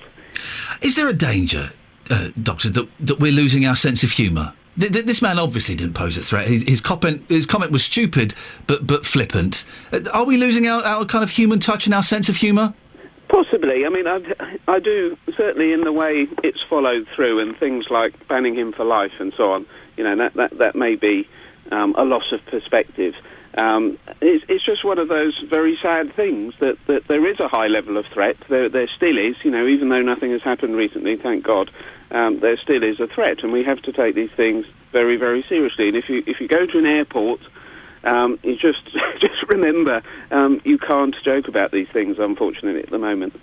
Why in some airports do I have to take my shoes and my belt off, and in some airports I don't? Well, yeah, I mean, they're making judgments on the spot about whether they have a quick look at your shoes, or they should do, and decide on the spot. I mean, in a way, it keeps you on your toes, that when you go to the airport, you don't know whether you will be asked to take everything off or not. So it kind of works, but it's down to the local officials, really, who decide whether they can be bothered to ask you to take everything off or not. Julian, listen, thank you very much indeed. Dr. Julian Richards, expert in international security from the University of Buckingham. Got any sympathy for this bloke? Not the doctor. I don't think we need to have sympathy for him. He sounds like he's having a rather happy and successful life. The fellow that said bomb at the EasyJet check-in counter in Luton Airport. Any sympathy? Do you think that the staff there just need to chill out? Just calm down, get a sense of humour. 08459 455 555. Justin, you still there? I'm still here, yes. Can I say thank you so much for taking me to my inaugural football match this weekend. Your pleasure. We've had a text from AWAS in Luton who says, "Morning, Iain. Hope you enjoyed the football on Saturday. Can you please replay Justin's prediction about Luton's match?" I haven't got the clip, but he says, and tell him, please don't ever do it again. Yes, What was your prediction, Justin? I think I said Luton were going to win 2-1. I think I said that because I was saying about this cup run. You said to me before, Luton going head-to-head with Wolves, have they got a chance? I said they've got no chance. They won that game. You said to me, Luton going to Norwich, have they got a chance? I said absolutely no chance. They became the first non-league side, of course, to beat top-flight opposition since the 1980s. So the FA Cup fifth round, Millwall, I thought they had every chance. I said, yes, I think they'll win. I think they'll win 2-1. So I think I've learnt my lesson the hard way. Keep your gob shut, Dealey. I will do. It was, I thoroughly enjoyed it. It was an exciting experience, so thank you for taking me and holding my hand. Right. I don't know if I'll be going again. Oh, come on, you can do it, come on. I didn't get the bug. No? What I liked was all you and your mates, right? When the first two goals went in, you went, oh yeah, they weren't very good goals though. But they still count as goals. That means that your team were worse than the team that was scoring not very good goals. It was a letdown on Saturday. I don't know what it was. It could have been the early kick-off or something like that, but I think that there was so much hype around this game. When the game actually arrived, sadly, the team didn't really turn up. So, obviously now it's back to the league, and if you want to come to a league game and the fight for promotion back to the Football League, you're more than welcome. I would love to discuss this further, but I'm afraid I have to press this button to introduce Sophie Tyler. We'll discuss that. Speak to my people about that, Justin. Thank you. Here is Sophie with the travel.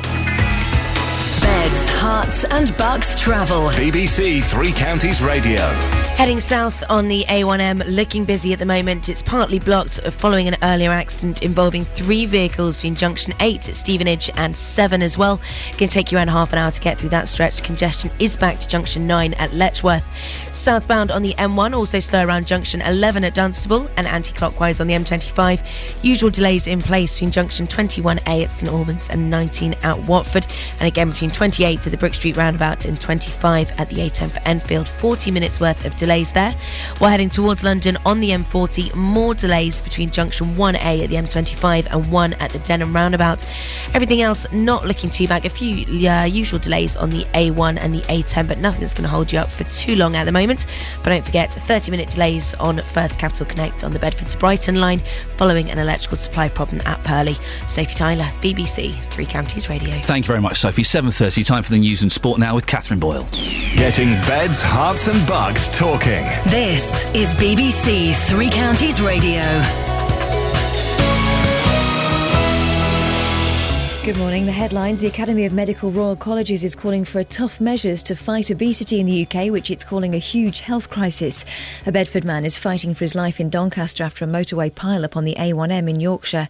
And a passenger has been banned for life from EasyJet flights after using the word bomb at London Luton Airport.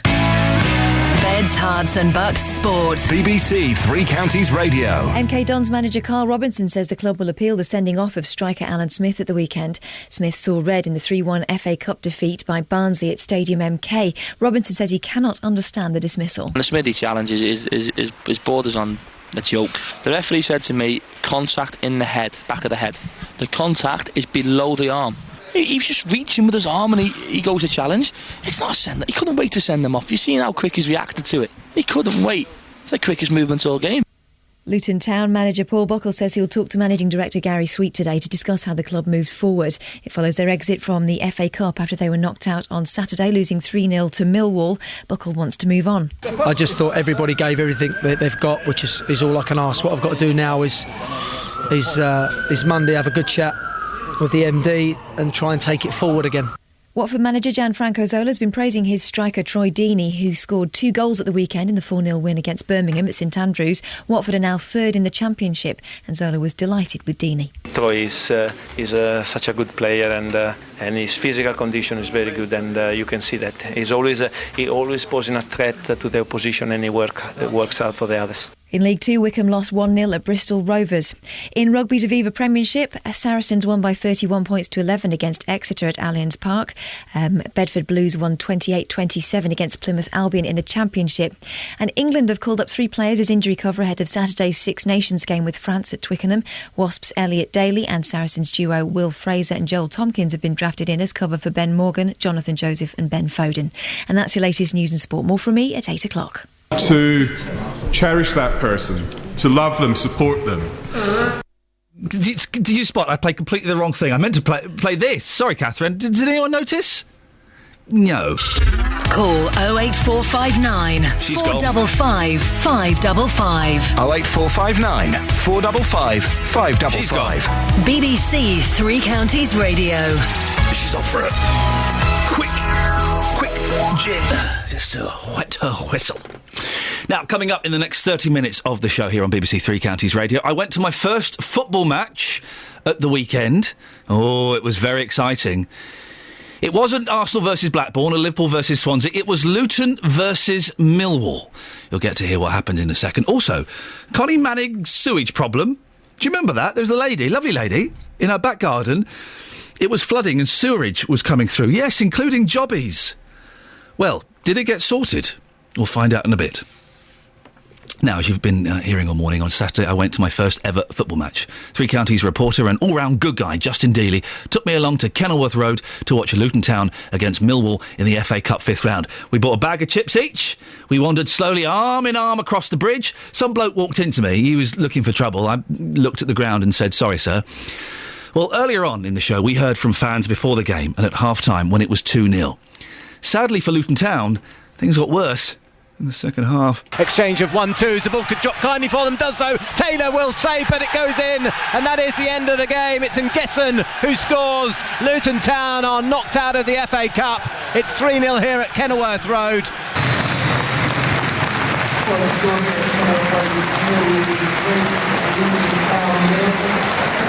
Well, that's it. That's my first ever football game. It's over.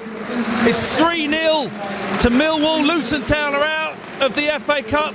So, what's your name? Jack Stevens. Jack, you're a Luton fan. You must be gutted.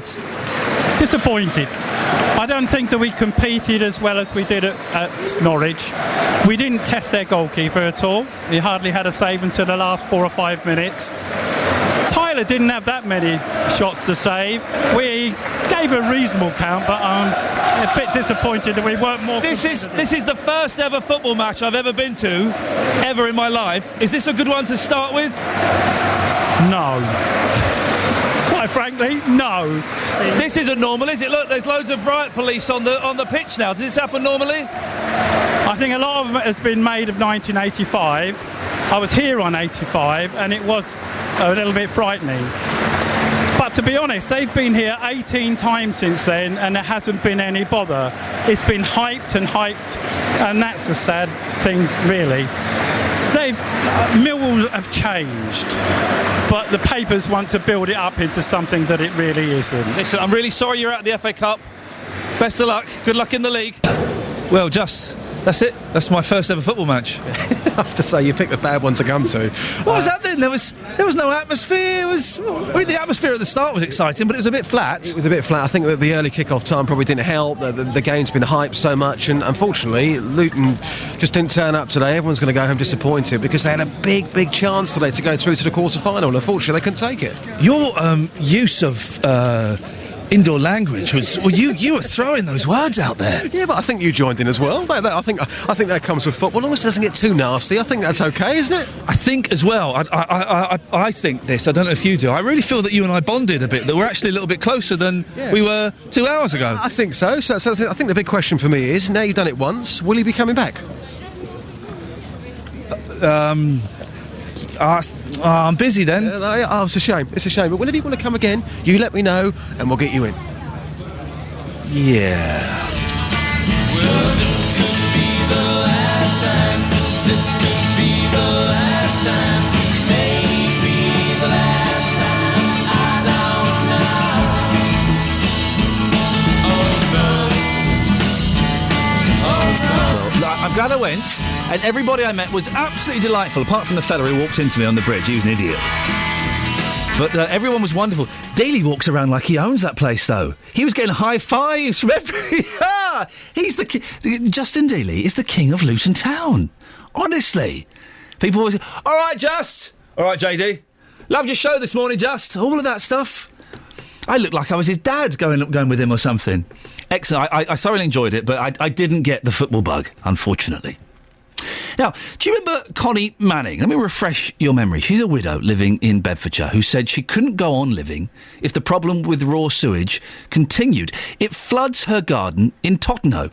Well, we sent our reporter Jessica Cooper to pay her a visit and have a look to see exactly what was going on. It's been hell, simply because the doggies want to go out and... No, that's quite an effort, keeping those two in. An extra walking for me to take them out. But it's just the fact of just looking out into the garden and all your hard work for weeks and weeks, which I love. I love my garden, and it just looks like a heap of floating water with ghastly, huge pancake patches of other people's...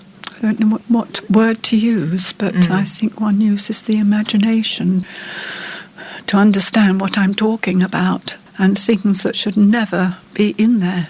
and horrified when the dogs have to pad over that, or I have to get to the shed or open the garage door. It's horrendous. How has it been making you feel then? If you've been having to look at this for 5 years, out your window every day, what does it make you feel like? Well, it's sort of on and off for 5 years, not sort of 5 years. I wouldn't be here. But, well, horrendous. I don't know another word for it, actually. I just want to run away. And that's it. I don't know what to do. I'm sorry. That's okay, don't worry. What do you want to be done? What would make this better for you? Obviously, the water sucked up, and all I want it so that there's no germs left there, because I want to go out there and pick hold of things that have been near that or in it or something, and I just want it back how it should look, because it's a beautiful garden and I work hours in it. Well, you can tell that she was very upset and distraught. Well, we spoke to Andrew Selous, the Conservative MP for South West Bedfordshire. He said he had called Anglian Water and they told him the problem would be sorted by today. Well, we can speak now to Kieran Nelson, who is a representative from Anglian Water. Morning, Kieran. Good morning. What caused this problem? Well, it was a simple problem, basically, of too much water for a pipe that wasn't able to cope with it. We've got a long-term programme now to look into precisely why that happened in the first place. We did know that was an issue. We identified we needed to do something to rectify it, and we were quickly moving towards rectifying it when, unfortunately, a neighbouring landowner to Mrs. Manning prevented us access to his land to make the fix. So that was why it took longer than it should have done to fix this. I mean, obviously, it's an horrendous situation for Mrs. Manning to have found herself in, and we apologised at the time, and I'll apologise again for just how awful that must have been for her. So that was basically a problem of an awful lot of water in a pipe that wasn't able to deal with it, and us not being able to get access to the land that we needed to make the fix. I would have assumed that, and obviously this isn't the case, that if someone was preventing you from having access that you needed, that you could kind of steam in there anyway. Is that not how it works? Well, in some cases, yes. In some cases, no. I mean, obviously, we don't want to be guilty of trespass in the purpose of going about our job. If we already have an asset on land, then yes, we do have a right of access. But in other cases, no, we don't. I mean, we did make it clear at the time that we would use every legal power available to us to get the access. And what do you know? Once we sort of started talking in those terms, we did manage to get the access. So, but that, I mean, that's by the by. Really, the most important thing is that we've done the work. Well, I was going to say, is it sorted, Kieran? Have you fixed it? Yes, it is. Yes, yeah. We've been working. We've had 2 crews working on site ever since we were actually finally permitted access to the site. We've actually had to do a bigger job than we thought we were going to. We've actually had to move the sewer a further 80 metres to connect further up the pipe, but we still managed to do that within the time frame that we set ourselves. I'm not going to say there won't be people on site today doing a few little bits of cleaning up and tidying up. I think that's quite normal after a job of this scale. But I mean, ostensibly, the problem is fixed, for the moment, and we will keep a very, very close eye on it and make sure that what we've done has had the desired effect. So, Kieran, we can guarantee that Connie Manning will not be having any jobbies in her back garden anymore? Well, we will keep an exceptionally close eye on it, and the first time the system is put to test, when it perhaps rains heavily, we'll be looking closely to make sure it's done exactly what we thought it was going to. Our priority is always to get these things fixed, but we're confident that what we've put in place should work and should do the right thing for Mrs. Manning. Kieran, good for you. Well done. It's always nice to have a happy resolution to a story. Thanks for sorting out. Thanks for coming on. No problem. You're welcome. There you go, Kieran Nelson, representative from Anglian Water. Well, that's nice, isn't it? Because that was a terribly upsetting story, and it's good that it's kind of turned out well. I'll do the papers, shall I? Shall we have a look at the front page of the newspapers? Yeah, why not? 7:43. I'm in that kind of mood. I'm a bit peckish, right? But I've decided, since my son started bouncing on my tummy, what he calls my fat tummy, I've decided bread and chocolate is out for the rest of the month. I know that's not too long to go, and then we'll see how it goes after that, because those are the problem things. So no bread and chocolate, so I'm hungry. All I've had is a bowl of Rice Krispies. They're tasty. They don't really fill you, do they? We'll do the papers in a minute. Let's go to a caller about these wind turbines. Clay's in Enfield. Morning, Clay. Yeah, good morning, Ian. This wind turbine that's being proposed, fantastic, isn't it? No, any wind turbines proposed anywhere near residential property is not fantastic, far from it. Let's deal with your guy that you had on for Renewable UK. Yep. He stated he'd taken coach loads of people, 2 wind turbines, stood them underneath, and it wasn't noisy. Is that a correct summary of what he said? I believe he said that the noise was minimal, yes. Right, OK, let's deal with that noise. If you go to a rock concert, where's the quietest place to stand? Right underneath the speakers. Wind turbines are governed by something called ET 297, which by its virtue of its title was developed in 1997 when wind turbines were only 50 metres high, absolute maximum. Right. It takes no account whatsoever for something called aerodynamic modulation noise. Wowzers. Which you is the thrown in noise... the aerodynamic modulation noise. Yes, okay. I am. Yes. Yeah, not amplitude modulation No. like you would be used to, but aerodynamic. Yes. And the explanation of that is, as the wind turbines have got bigger, what's happening is you have a different wind speed at the top of the blades to the bottom. Yeah. You did a very good impression of it. The thump, thump, thump. Yeah, you did a great impression of that. Thank you, Clay. My party Record piece. it, put it on a loop, and put it on your headphones at night, and try going to sleep with it. Oh, I'd love to. I could totally go to sleep with that noise. If that's it, if that's the noise... Chinese water torture. No, it's not. I could go to sleep with that. It's And wonderful, I'm not being relaxing. an NIMBY. I'm not being an NIMBY. I'm not being deliberately contrary. I genuinely think that's a very relaxing, peaceful noise. It's like the sea. You ever slept in a house by the sea? Yes, I have. I've actually slept in a house that was a watermill. Of course you have, Clay. Well, I slept in a house by the sea, and at first it's quite noisy, quite distracting, but then once you get into the rhythm of it, it's beautiful, Clay. It's the most peaceful night's sleep I've ever had. Yeah, I think the aerodynamic modulation noise would keep you awake. But they look wonderful as well, don't they, Clay? This isn't near people's houses. This is miles away. It looks wonderful. Well, I think the Angel of the North is a complete monstrosity. I agree with you there. Beholder. I agree with you there. I think that is a ridiculous thing. But a wind turbine, it's beautiful. It's God's battery. I disagree with you. A wind turbine might be beautiful in some people's eyes, not in mine personally. Okay. The visual impact is one thing. Yeah. My personal thing is I'm not being NIMBY. It's not a case of not in my backyard. It's a case of not in anyone's backyard. Clay, listen, we have to end it there. Thank you for putting your point so well and introducing what I like to call a little bit of science. I think they look fantastic. It's God's wind-up radio. Right, let's get the travel news now. 7:46. Here's Sophie Tyler. Beds, Hearts and Bucks travel. BBC Three Counties Radio. Still looking busy out on the motorways this morning. Southbound on the A1M, we're looking at delays still, and it's partly blocked following an accident involving 3 vehicles between junction 8 at Hitchin and 7 at Stevenage. Congestion back to junction 9 at Letchworth. Going to take you around half an hour to get through that stretch. Anti-clockwise on the M25, also looking at delays at Wade. Expect between junction 21A at St Albans through to 19 at Watford, and also again between 28 to the Brook Street roundabout and 25 at the A10 for Enfield. London bound on the M40, also slow between 1A at the M25 and 1 at the Denham roundabout. Elsewhere, looking at some usual delays, particularly on the A1 on the Great North Road and on the A10 as well. Now also on First Capital Connect, don't forget we have delays of 30 minutes on the Bedford to Brighton line, so do check before you travel this morning. Sophie Tyler, BBC Three Counties Radio. Thank you very much, Sophie. Right, 7:47, Monday the 18th of February. These are your headlines this morning on BBC Three Counties Radio. The Academy of Medical Royal Colleges is calling for tough measures to fight obesity in the UK, which it's calling a huge health crisis. A passenger has been banned for life from EasyJet flights after using the word bomb at London Luton Airport. In sport, Chelsea captain John Terry has denied reports he's fallen out with interim manager Rafa Benitez. And coming up, should there be a fat tax on food and drinks that we know are bad for us? 08459 455 555. Let's get the weather now. Here's Elizabeth. Beds, Hearts and Bucks weather. BBC Three Counties Radio.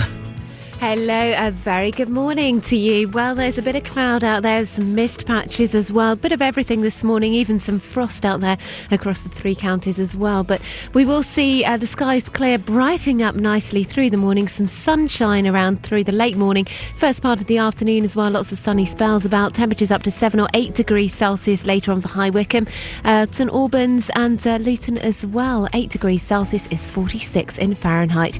Just a light southeasterly breeze but it is going to feel quite chilly in more exposed areas, despite the sunshine, because it is a quite cold wind that's coming up from the southeast through the rest of the day today.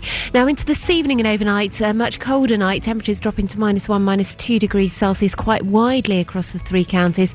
Again, we'll see a frost into tomorrow morning and some mist and fog patches out there as well. That should clear reasonably quickly through the course of the morning. Again, lots of brightness developing, some sunshine around tomorrow. Temperatures up to 7 or 8 degrees Celsius once more. So 2 fairly sunny days, I have to say. A little bit of cloud coming and going.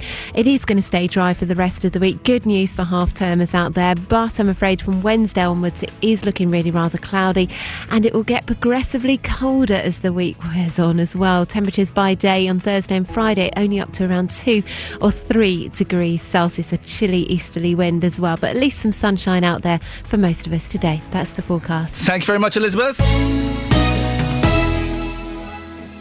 08459 455 555 is the phone number. Horse meat is on the menu again this morning. Later on, the big supermarkets will be meeting with the Environment Secretary Owen Paterson for talks on how to restore consumer confidence. And the boss of Iceland, Malcolm Walker, has claimed that the blame really lies with local councils for buying food from a poorly supplied catering industry. We can get an update now from our reporter, Gavin Lee. Gavin, we've heard that consumer confidence in processed supermarket food is low. What can this crisis meeting actually achieve?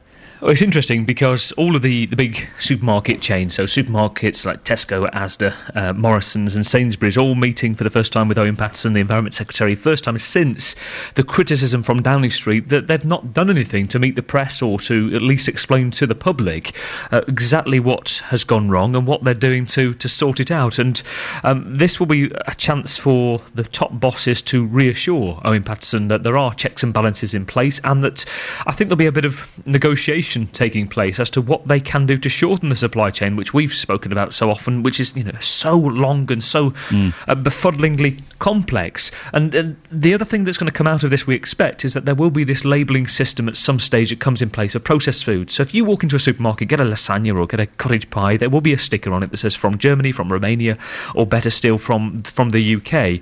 And then the second thing is what you pointed to, consumer confidence, how to get people back to the supermarkets. And it comes in light of these lots of surveys, the latest one from the Consumer Index showing that about a quarter of people are buying less processed meat, about a fifth of people are buying less meat in general, and 2/3 of people are choosing to buy their meat from butchers and independent suppliers instead. So it's a way of saying that we can be more transparent and you don't have to go away. Very quickly, Gavin, over the weekend the Iceland boss has come out and said what he thinks is going wrong. Rather unusual take he's got, hasn't he? Yeah, he's come out on the front foot. This is Malcolm Walker, he said that supermarkets are not to blame. This is one or two rogue suppliers of the supermarkets. Testing is good, and I quote, "We can say we haven't been testing for horse. Well, why would we? We don't test for hedgehog either." He was asked whether that was a flippant response. He said, well, if you're going to blame somebody, start with the local authorities. The whole side to this industry is invisible. Schools, hospital, the catering side is a massive business for cheap food based on one thing, price. Gavin, listen, thank you very much. I'm finding this whole thing fascinating, and I do think maybe this Malcolm Walker, the head of Iceland, and I've always got an interest in Iceland. My first ever job was at B-Jams, which then became Iceland. Has he done a Ratner's? He says that he doesn't eat those ready meals. Why would he? 08459 455 555. On Tuesday night, there's 3 games, 6 teams, and 1 place to hear them all. Three Counties Sport offers you live commentary on Ipswich versus Watford. Goes for the far corner and scores! Abernathy makes no mistake this time! Macclesfield against Luton. Martin gets in the cross and the header is in from Andre Gray! And Stevenage Oldham. A race shot, well, it's fast in, and Stevenage have found the lead already! 3 games live on Three Counties Sport. Tuesday night from 7, BBC Three Counties Radio. So, what's nearly 4 times the height of the Angel of the North and 1.5 times the height of Nelson's Column? It's not a hilarious joke. Calm down. It's not a fun quiz for you guys either. It's actually what a proposed wind turbine in Bedfordshire could look like. And it's angered villagers who lived near the proposed site in Ravenston, near Bedford. Well, Bruce Edwards lives in Ravenston. Morning, Bruce. Good morning, Ian. What's the problem with this turbine? Well, I think in this particular instance, we need to look perhaps at the wider perspective, because it's not just one turbine we have here, but we have them scattered across the whole of the UK. And there's an interesting proposition that if we took away the subsidy that is offered by HMG to conform to the political diktats from the build of these turbines, I suggest perhaps we wouldn't have any built at all. It's very much a question of giving away the money which is collected from the consumer in little dribs and drabs from all their utility bills, rounding it all up and giving it in a nice fat package to the landowner on whose ground the wind turbines sit. Bruce, I hate to break the news to you, but we are running out of coal and gas and electricity, and we have to do something pretty sharpish so that my kids and my grandkids can have electricity. Yes, well, unfortunately, wind turbines are not reliable. They are very small. This one is a very small, it's a half a megawatt. Now, we did have a power station in Bedford, and the production from that was 180 megawatts. Okay, but we need to start somewhere. It's one wind turbine. As I say, we're running out of gas. We're running out of gas. We're running out of gas, coal, and electricity, Bruce. Yeah. What do you suggest we do instead? We should have actually left the generating board, for whom I worked for many long years, to keep the power supply going. We did have... But we didn't, so we have to do something now. What do we do now, Bruce? It's all very well and good saying, it's all to do with money and it's all corruption and it's all... What do you suggest we do now instead, then? Well, actually, we're not running out of power, as you would suggest. We're running out of gas, electricity and coal. Yes, we are. That's a fact. I don't think so, actually. It's the way in which we use them. It's a fact, Bruce. There is a limited supply. You're talking to a guy who worked for the generating board. He was in resource planning. Good for you. Who knew all these things. It's a fact, Bruce, that we are running out. We will run out of coal, gas... and oil. We will. There's not a limitless supply. So you are going to be reliant on wind power, are you? Well, no, Bruce. You're ignoring the question. I'm asking you what you would do, not what we should have done 30 years ago. What you would do now to provide for my children and my grandchildren when we do eventually run out of those things. Well, you could say cut down the use of power, couldn't you? Yes, and we do that in our house. What else are we going to do? Mm-hmm. Are you going to support the concept, then, of supplying the country with power from wind turbines? Bruce, I'm asking you. You don't want this wind turbine. What do you suggest we do? Stop throwing questions at me. What do you suggest we do instead of having wind turbines? We could, in fact, accelerate the nuclear generation programme, which was in place 20 years ago and was suspended at the time of privatisation. OK, so we could do nuclear. OK, that's a suggestion. That's a sensible suggestion. Why does that exclude wind turbines?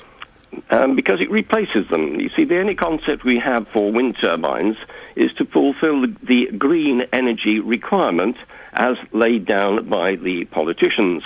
Now, nuclear energy, believe it or not, is completely green. It does not produce CO2. What about the nuclear waste? And the nuclear waste... That's not green, is it? Say that if you build a house in Cornwall, you have to be very careful to ensure that your house is sitting on foundations. Right. That, why are we speaking in riddles? What about the nuclear waste is the question, Bruce. I don't understand the riddles. Yeah. We have dealt with nuclear waste for an awful long time very successfully. But it's not completely green, is it? Because I don't know much about it. I would imagine that nuclear waste isn't very green. Insofar that we can deal with it, there is not a problem. Okay, but then you have to be so careful when you're throwing. You're kind of implying that the wind turbine people are throwing out mistruths. You're doing the same by saying that nuclear energy is completely green. Well, yes, it isn't, is there? Yes, it is. Well, it isn't, because nuclear waste isn't green. If you consider a wind turbine, such as the one we're talking about, is half a megawatt. Riddles. No, but Bruce, you're going off... You can't say that nuclear energy is completely green when there is nuclear waste as a direct result of it. That's not green, is it? It's not green to drive your car to the studio. Bruce, stop talking in riddles! I know it's not green to drive my car to the studio, for goodness sakes! But you can't say... by the way, I'm enjoying this, are you?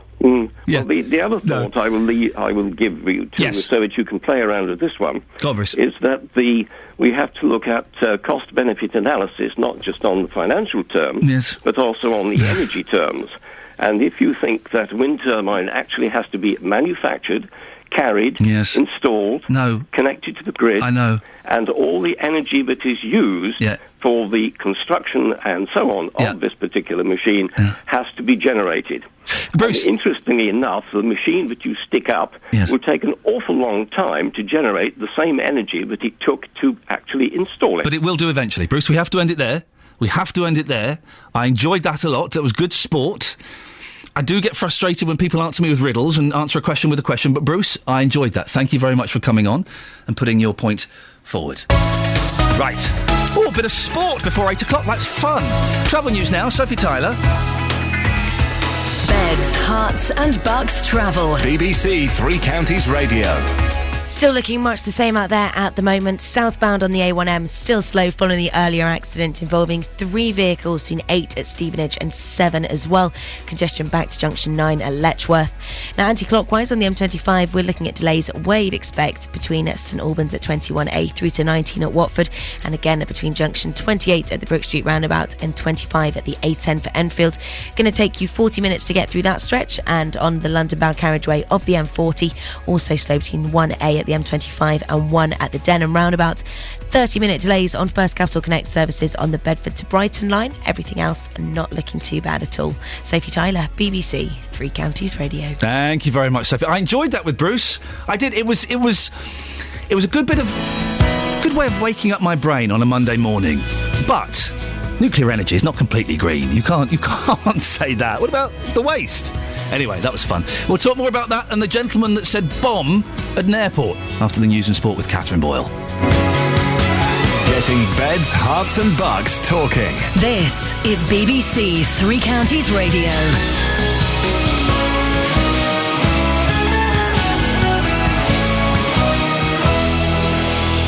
Good morning, it's 8 o'clock. The headlines: fizzy drink tax back on the table, EasyJet ban bomb joker, and wind turbine row in Ravensden. BBC Three Counties Radio. The Academy of Medical Royal Colleges is calling for extra taxes on fizzy drinks as well as a ban on junk food adverts while children are watching television. James Gallagher has the details. The UK has one of the highest obesity rates in the world, with nearly a quarter of adults classed as obese. The Academy of Medical Royal Colleges, which represents around 200,000 doctors in the UK, has called for a dramatic shift in our relationship with junk food. It's condemned fizzy drinks for being nothing more than water and sugar and called for taxes to boost prices by at least 20%. It also wants adverts for foods high in fat, sugar or salt to be banished until after the watershed. However, the government said its focus was on working with the food industry to reduce the calorie content of food. The consumer group Which says more than half of the UK's train companies have been found to have a customer satisfaction score of 50% or lower. The annual rail satisfaction survey found that only 1/5 of train users surveyed felt services were improving despite above-inflation ticket price rises. The operator First Capital Connect came bottom of the table of 19 companies. A passenger has been banned from EasyJet's flight for the rest of his life after using the word bomb at check-in. Brian McColgan says he wasn't serious and security staff overreacted when they removed him from the flight and had him escorted from the premises. Dr. Julian Richards, an expert in international security from the University of Buckingham, he says staff can be forgiven for missing the joke. Banning him for life and so on, that may be a loss of perspective. That there is a high level of threat. There still is, even though nothing has happened recently, thank God, there still is a threat, and we have to take these things very, very seriously. And if you go to an airport, you just remember you can't joke about these things, unfortunately, at the moment.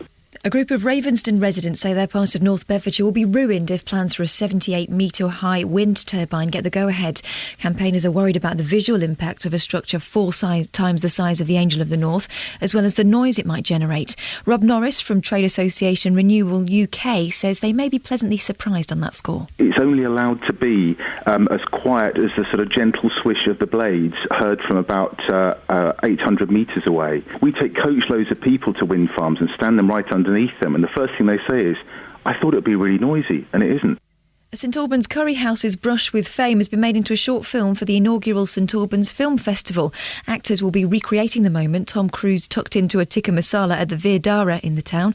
He was forced to ask his friends to help pay the bill when his American Express card was rejected. In sport, Luton Town manager Paul Buckle says he'll be talking to managing director Gary Sweet today to discuss the way forward following the Hatters' exit from the FA Cup over the weekend.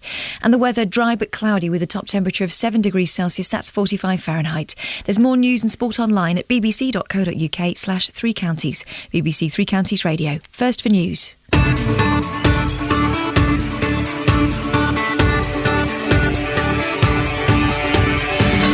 Morning, this is Iain Lee, BBC Three Counties Radio.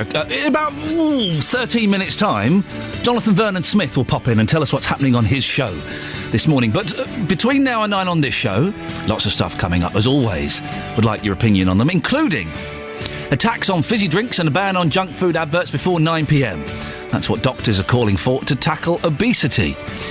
We'll hear from the man who's been banned from EasyJet for life for saying the word bomb at an airport. Bomb. Got any sympathy for him at all? And a St Albans curry house has been made into a short film after Tom Cruise ate a curry there. Actors in cruise masks have recreated the moment for the movie. Facebook.com/BBC3CR. You can send me a text, 81333. Start your text 3CR. I'm aware I'm a little bit behind on them. I'll read them shortly. Or, look, all the phone lines are free. Now's an excellent time to give me a call. 08459 455 555. BBC Three Counties Radio. Doctors want a tax on fizzy drinks and a ban on junk food adverts before 9pm, because apparently fat people don't watch telly after 9. I think it's mainly to stop the kids, really, but it's all part of it. The call comes from the Academy of Medical Royal Colleges, which represents around 200,000 UK doctors. It wants to see a dramatic shift in our relationship with junk food to avert the obesity crisis we are constantly being reminded is just around the corner. Well, Professor Clem Macpherson is chairman of the National Heart Forum. Good morning, Clem. You've been asking for much tougher action from the government for a while now. Are you happy with the Academy of Medical Royal Colleges that they're adding to that pressure? Well, I haven't read their report, I must say, because it's only just come out, hasn't it? So I don't know whether I'm happy with it or not. It sounds quite sensible from what I've heard. A tax on fizzy drinks, is that really going to make any difference? Because the only comparisons I can think of are smoking and alcohol. Yeah, it makes a difference in both cases. Well, with alcohol, because if you're an alcoholic, you're still going to find ways to buy the alcohol. You're just not going to buy apples or something. Yeah, but how do you get to be an alcoholic? By finding booze cheap to buy? No, that's not how you become an alcoholic at all. Well, it's how you become an alcoholic. Well, no, it's a medical condition, isn't alcoholism? No, I think it's an acquired medical condition, yeah, but basically, in order to become an alcoholic, you've got to drink a lot for a long time when you're quite young. And you can I don't think so. I don't think that's how the World Health Organisation recognise it. It's a medical condition. You're an alcoholic. You're prone to it. Yes, you have to start with that first drink. Okay. But let's not talk about being an alcoholic because it's irrelevant to this discussion. Well, also, you're wrong. Yes, okay, but is it? Well, no, but it's kind of irrelevant because people will still find a way to buy those fizzy pops, if it's 20 pence more in a bottle, it's nothing, is it, really? Of course, some will do that. But we're talking about a population phenomenon where most people are more heavy than they should be. Most people in the population are heavier than they should be. And it's not just a minority thing, it's a general thing. And it's going up, and the proportion of people that are overweight is going up. What things would you like to see done, Professor? Well, I think that taxing fizzy drinks is a very good idea because it means that people can then more inclined to drink less fatty things like water and less fattening liquids, and that would give rise to much lower levels of obesity. The problem is that the food industry essentially has to provide us with around about 40 or 50 or 60 extra calories a day. Otherwise, they won't make profits, and that's what's making us fat. Do you think that the horse meat scandal has one of the things that we seem to have lost is how to prepare meals, and so we all go and get these lasagnas for 99 pence and all of this stuff. Yeah. We've forgotten how to cook and how to make healthy meals at home. Do you think that this scandal will perhaps jog some people on to cook at home? It means that the degree of control over our food chains needs to be tightened up. Clearly, that's obviously why we got horse meat in our beef. Because people could get away with putting it in our beef and no one was checking on them adequately. And the same is true for processed foods. People need to have restrictions on the amount of processed foods they can readily and easily buy, because otherwise they're going to get too fat. And we need to have monitors and controls on what kind of food people can eat, so it's safe and so it doesn't give rise to large quantities of people being obese. There are some people, Clem, who would say, for goodness sakes, come on. Let me eat what I want to eat. If I want to go and eat 5 McBurgers, then goddammit, I'm going to do that. Leave me alone. Yeah, no, I'm sure that's fine, absolutely fine. If people want to do that, that's absolutely fine, but it should be made less easy. Clem, listen, thank you very much indeed. Professor Clem Macpherson there, from the chairman of the National Heart Forum. It should be made less easy. What do you think? Listen, it's easy for me to talk about this because I'm slim-ish. I'm getting a little bit of a pot belly, but it's kind of easy for me to be judgmental and say what I think should be done. What do you think? Do you agree with the professor there? That we should make it less easy for people to access these foods. Isn't it our right to eat what we want to eat when we want to eat it? 08459 455 555 is the telephone number. JVS is going to be on at 9 o'clock on the big phone, and he's asking, will a tax on fizzy drinks stop people being fat? I don't think so. I don't think that bit will work. That's just to generate revenue, isn't it? John says on Facebook, people are prepared to keep buying cigarettes at close to £8 a packet. A few pennies on fizzy drinks won't make any difference. I don't think it will. And we did go off on a slight tangent there about boozers. But people will always find a way to get what they want. They won't buy those apples or those bananas. They won't buy that salad. I'll get some iron brew instead. Maggie in Lidlington has texted, the government should ban supermarket deals like buy one, get one free. They're making us greedy and fat. Maybe the way forward would be the government to offer free courses on healthy fast food on a budget. Why? Why would you ban bog-offs? They don't make you fat. They quite often make you buy things you don't necessarily want because you see it's buy one, get one free. Oh, I wouldn't normally buy that. I'll have that. But don't make us fat. You just buy one and put it in the freezer. I do worry that choice is being restricted. Do you know what I think the problem, why we have fat kids? I'll say it. Bad parenting. If you've got a fat kid, you're a bad parent. Oh, but it's a medical condition. If you've got fat kids, you're a bad parent. Okay? Because you're not doing what is right for your kids. You are not making them get off their backsides and go out and play football. You're not making them walk to school. You're not feeding them healthy food. You're not cooking them proper meals. You're letting them stuff their face with chocolates and burgers. If you've got fat kids, you're a bad parent. 08459 455 555. It's as simple as that. That's where the blame and the responsibility lies. Not putting a tax on Pepsi or Fizzy Pop. It's your fault for giving them too much Pepsi and Fizzy Pop in the first place. There. I've said it. Been thinking it all morning and I finally come out and said it. You got fat kids, you're a bad parent. 08459 455 555. Call 08459 455 555. 08459 455 555. BBC Three Counties Radio. Don't make me, a slim man, pay extra tax because of your bad parenting skills. What about the gentleman who has been banned for life from travelling on EasyJet because he said the word bomb at the airport? Guns pointed in his face, escorted off the premises, banned from EasyJet. Joyce in Leagrave, you ever had any problems at the airport? Hello, Joyce? I can hear her breathing. Joyce, are you there? I can hear her. Joyce! Listen, can you hear her breathing? Joyce! Are you okay? Joyce! Right, Ollie, see if Joyce is okay. I can hear her breathing. Maybe, I don't know what's happened there. That was worrying, wasn't it? I hope she's all right. I'm sure she's fine. I'm sure she's absolutely fine. We'll see. Fat kids. Sarah's in Long Crendon. Morning, Sarah. Good morning, Ian. What can I do for you? I'd just like to tell you a little bit about my 16-year-old son. Yes. My 16-year-old son was removed from school when he was 12 because of horrific bullying. Right. And for the last 3 years, he has not attended school. So he's not been able to play out because he's been incredibly ill. He suffers from a very, very deep, dark depression. And my 16-year-old son eats homemade food. He doesn't eat junk food. He doesn't snack between meals. And my 16-year-old son is fat. Well, how much food are you giving him? A portion that would be right for a 16-year-old child. Give him less?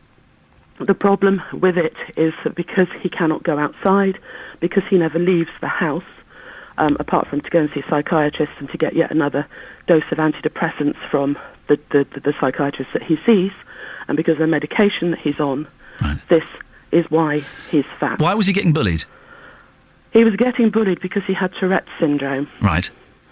And they bullied him because of that. Was he fat then? No, he wasn't. Okay. Can I ask you a personal question? Yes, you may. How much do you weigh? I weigh 8.5 stone. Okay.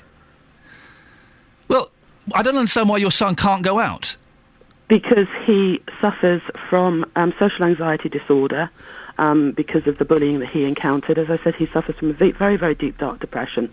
He now goes to school to the point that he has to have a specialist taxi pick him up and bring him home from school because he's unable to go out in the streets.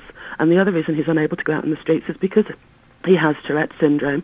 There's a certain proportion of society that quite enjoy taking the mickey out of him because of his disability, and that then makes him iller.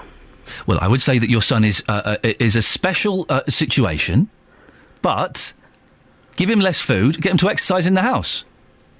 We do all of that, Ian. As I said, a lot of it is down to the medication that he's on. Well, if the medication is increasing his weight, then yes, that's a different thing, and that you are slightly outside of the Venn diagram circle that I'm drawing.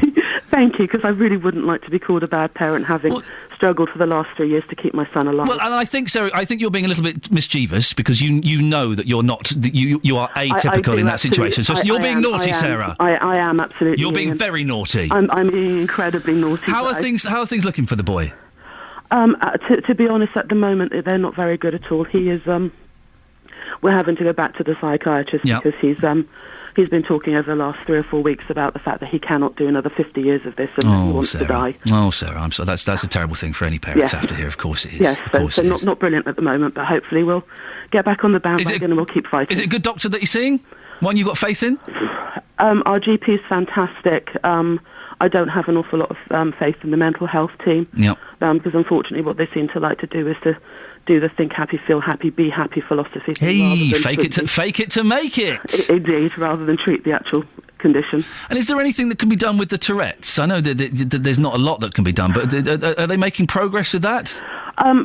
They are. The biggest problem we have with the Tourette's is that the majority of drugs that you treat Tourette's with can cause depression. And if you're already suffering from a deep depression, to be put onto the Tourette's drugs you don't want to go there. Just encapsulates it, and that's why he's as poorly as he is. Well, Sarah, listen, I wish you both the best of luck. Thank you very much. But you are very naughty. I know. Naughty Sarah. But thanks for calling. Lots of luck. I hope everything kind of works out for you and your son. 8:15. Naughty Sarah. Naughty. Travel news. Sophie Tyler. Beds, hearts and bucks travel. BBC Three Counties Radio. Heading southbound on the A1M, still looking slow following the earlier accident. 3 vehicles involved, just between junction 8 at Stevenage and 7 as well. Anti-clockwise on the M25, 1 lane closed in queuing traffic following an accident. It's between junction 16 at the M40 and 15 at the M4. Congestion back to junction 21 at the M1, really adding to the usual morning delays there. And very slow as well, with 40 minutes worth of delays between junction 28 at the Brook Street roundabout and 25 at the A10 for Enfield. Now heading into Watford, Clarendon Road is fairly busy this morning just after Woodford Road, and the A405 at North Orbital Road also heavy around junction 25 at junction 21A of the M25 there at the roundabout. And on the trains we are looking at delays of 30 minutes on East Midlands trains between Bedford and St Pancras International following a signal problem at Luton, also affecting First Capital Connect. Sophie Tyler, BBC Three Counties Radio. Thank you very much, Sophie. Morning, it's 8:16, nearly 8:17. It's Monday the 18th of February. These are your headlines this morning on BBC Three Counties Radio. The Academy of Medical Royal Colleges is calling for extra taxes on fizzy drinks as well as a ban on junk food adverts while children are watching television. The consumer group Which says more than half... I was reading the question mark there, you see. Says more than half of the UK's train companies have been found to have a customer satisfaction score of 50% or lower. In sport, Chelsea manager Rafa Benitez says he was surprised to read reports in yesterday's newspapers that he and captain John Terry have fallen out. The weather today in Beds, Herts and Bucks, dry but cloudy with a top temperature of 7 degrees. Coming up, residents in Harlington in Bedfordshire will tonight meet to discuss the Gypsy and Traveller site which could be built in the village. We hear more before 8:30. BBC Three Counties Radio. Did you know you can get in touch with BBC Three Counties Radio wherever you are? Via Twitter, at BBC3CR. Join us on Facebook, facebook.com/BBC3CR. Call us on 08459 455 555. Or text us on 81333 and start your message with 3CR. Getting beds, hearts and bucks talking. BBC Three Counties Radio. Jonathan Vernon-Smith is here. Hello. I went to the football this weekend. I know you did. How butch. It was very butch. I was telling you that I was you know when you get mental people, like proper hardcore lunatics that just want fights? Oh, yes. There was a gentleman like that on the bridge who was walking towards me and Justin, and we both saw him, and so we looked at the ground, and I could see he was walking towards me. So I walked out of the way. He did the thing of kind of stepping in my way and then hitting me with his shoulder as he walked past, and then gave me a dirty look as if to say, "Do you want some?" And I, of course, just looked at the floor and went, "Sorry, sir," and carried on walking. But it just reminds me of being 15 and being beaten up. Just disgusting. It's one of the reasons why I have no interest in football. Because my perception is you get quite a lot of people like that at football matches. It was very tense. There was an atmosphere there, and all the riot police were there because it was Millwall, Luton, and all the... Some of those chants, I was told it would just be fun chants. Fun, like, "Wait, 2-0, 2-0, come on the Luton." Some of those chants are very, very offensive. Are they? They were sexually offensive. They were swearingly offensive. One of them was racially offensive. What? Yeah. Well, why is that still allowed? I don't know. Well, it was. I'm going to say it. Okay, because it's not. I'm going to say it. No, I'm going to say it. I've done the check in my head. It was one of the teams. I think it was Millwall shouting at Luton, "Where's your Taliban gone? Where's your Taliban?"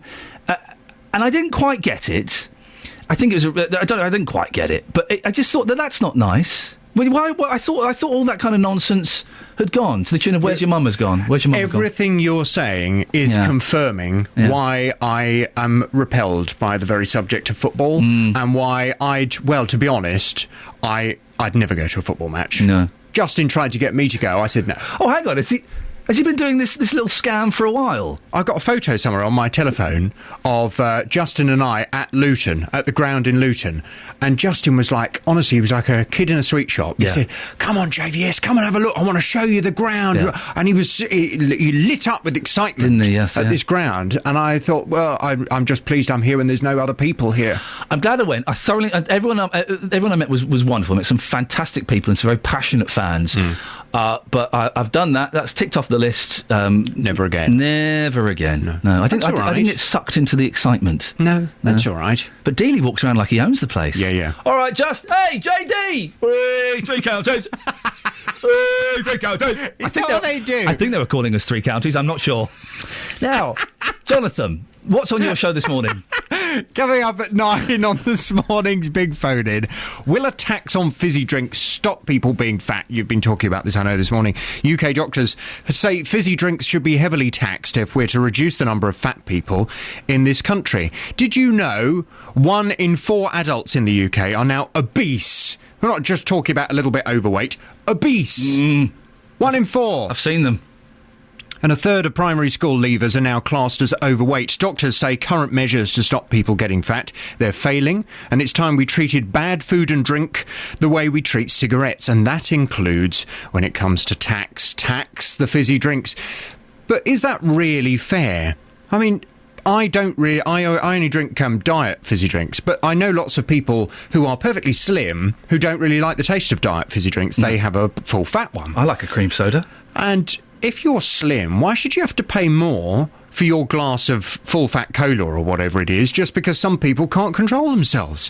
From 9 this morning, I want to hear your views. Will a tax on fizzy drinks stop people being fat? Perhaps you think it's a necessary evil to get those people to take responsibility for the size they are. 08459 455 555. It's the Big Phone In at 9. Apart from the case we just said there, if you've got fat kids, you're a bad parent.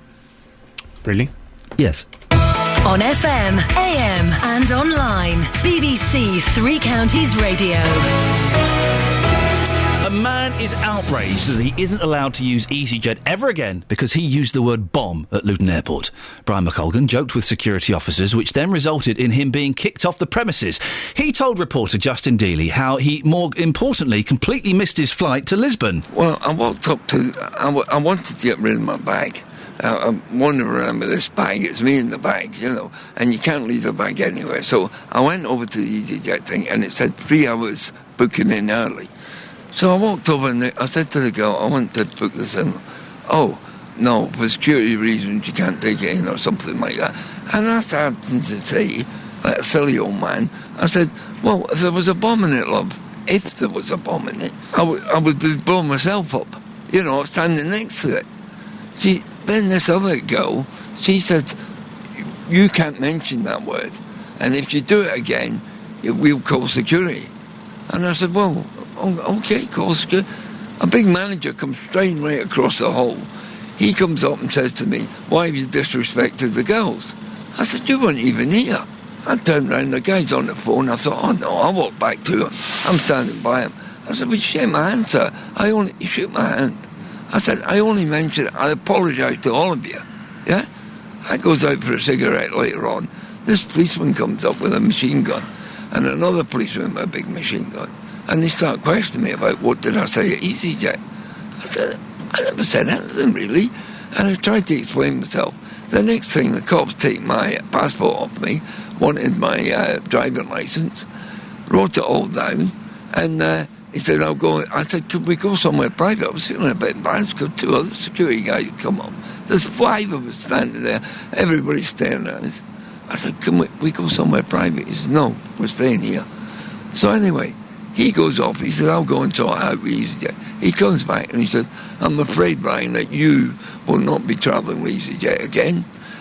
Ever? You're banned from EasyJet. For life? Yeah. You have to leave the airport complex now. I said, would I get my money back? He said, no. I said, I thought Robin Hood wore a mask. And what were you going to Lisbon for anyway? I've got friends over there. I like Portugal. I've travelled over there this year, and I've been in Lisbon, and I've been in the Algarve, and I like it. You know. Okay, just lastly, do you think that our listeners will have any sympathy for you? I know that you, in your eyes, you feel that you've done nothing wrong. It was just a flippant comment, but you mentioned the word bomb in an airport. Do you think our listeners will have any sympathy for your case here? I don't really care, sir. I just feel a victim. I've been banned from EasyJet and for life. I've been told to get off the airport complex. I don't have a car, and I've had to walk nearly into Luton Town Centre. I'll be 65 on the 26th of February. I don't think that's a way to treat anybody, especially cops with machine guns. And this was all because you wanted to check your bag in early. You got to the airport to get rid of your bag, and your point was, look, I just want to check my bag in. Yes, I'm slightly early, but what's the problem? There's hardly going to be a bomb in there because I'm going to be travelling on the aeroplane. It was just a comment that you made that you didn't think anything would happen afterwards. Well, I'm a threat to nobody, sir. I'm a retired man. I'm a retired hospital porter and steel worker. I've worked 40-odd years. And to be told in my own country that a word that's in the English dictionary, and I didn't say I've got a bomb in the case. I said, if there was a bomb in the airlock, it was a joke. I said, I'd blow myself up, wouldn't I? Oh, there we go. That was Justin Dealey speaking to Brian there. Tony Dixon is editor of Airliner World magazine. Tony, have you ever heard of this situation before? Yeah, but normally it happens when people have had a little bit too much to drink and they're trying to make fun or boasting with their mates. But the problem is we live in a world where you can't say that sort of thing. You know, there have been bombs on aeroplanes. Stuff has blown up. And it's not necessarily the security people. It's if whoever stood behind him in that queue hears the word bomb and not quite as clear as he said it, and then the guy behind him hears, and a rumour will go straight round the airport. Yes. That, oh, there's a bloke with a bomb in his bag, and panic will happen. And it's not. I don't really condone it, but it's one of the things we're living in that sort of world now. A lifetime ban seems a little bit harsh. It does really, yes, but airlines are allowed to do that. He might also have a problem in as much as airlines talk to other airlines. Specifically when there's been some of these air rage incidents where aircraft are diverted, the people will find that when they try to get a flight with another airline in the future, they might be refused as well. How does that work? So let's assume, Tony, I'm sure you're a perfectly wonderful traveller, but Tony Dixon says something naughty at Luton Airport, gets banned from EasyJet. Does the name Tony Dixon then flash up on computers every time you try and book a ticket? Well, they will have a list of your name and your passport number already because you bought the ticket. And it's just like a national database, like the police database, because they have to have, like for football fans, they're not allowed to travel, some of them, and therefore there is a database, and it does go around the airlines, and it works in the same way. Are we in danger, Tony, of losing our sense of humour slightly? It was obviously, if it was in the context in which he claims he said it, it was obviously a flippant comment that was not meant, it was not said in a threatening tone. Are we losing our sense of humour, Tony? Yes, we are, basically. The only question I have is he's justified his case. That might be close to the truth, but it might not be 100% of the truth. So it might be slightly worse than what he said at the time. And we don't know because it's not been recorded, but that's the way EasyJet have reacted to it, and I can fully understand their actions. You're absolutely correct, Tony. Thank you for that. Tony Dixon there, editor of Airliner World magazine. We don't know exactly what was said. We only have that gentleman's view. EasyJet declined our invitation to come on the show this morning, but they provided this response. It changes person. It's in the first and the third person, so bear with it. EasyJet can confirm that a male passenger was denied boarding on Friday morning due to a comment made about carrying a bomb. The safety and security of its passengers and crew is EasyJet's highest priority, and we take any comments seriously and report them to the police where necessary. Joe in Letchworth has texted in, I've got sympathy for the fella. This is just typical example of total control. Or as Jan says on the text, he's an idiot. Well, Daniel, like many people this morning... Oh, we don't want that. Speaking of idiots, I don't mean that was rude. I mean this. Getting beds, hearts and bugs talking. Oh no, look, the computer's all gone pear-shaped. Kelly Betts, this is what happens when you produce. You see, hang on a second, let's just do a little bit of magic here. I want to get the right music for... Hang on a second. Bear with me. Right, there, go.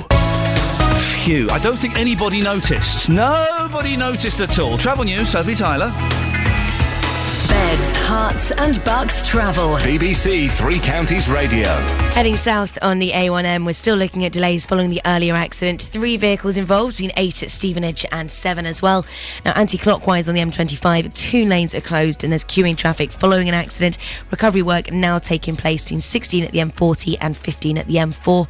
Congestion is back to junction 21 at the M1, so it's looking like it's really adding to the usual morning delays there. Also looking at 40-minute delays between 28 at the Brook Street roundabout and 25 at the A10 for Enfield. Now, heading into Watford, Clarendon Road is still fairly busy just after Woodford Road. The North Orbital Road, that's the A405, also looking busy around the M25 junction 21A roundabout, and heading north on the A404 through Marlow. Heavy this morning between the Marlow junction and the M40 at John Hall Way. Everything else not looking too busy out there. A few usual delays, but nothing that's going to hold you up for too long, and delays of 30 minutes on East Midlands trains and First Capital Connect in Bedford and St Pancras International, all following a signal problem at Luton, so do check before you travel this morning. Sophie Tyler, BBC Three Counties Radio. Thank you, Sophie. 8:30, here's the news with Catherine. Getting beds, hearts and bugs talking. This is BBC Three Counties Radio.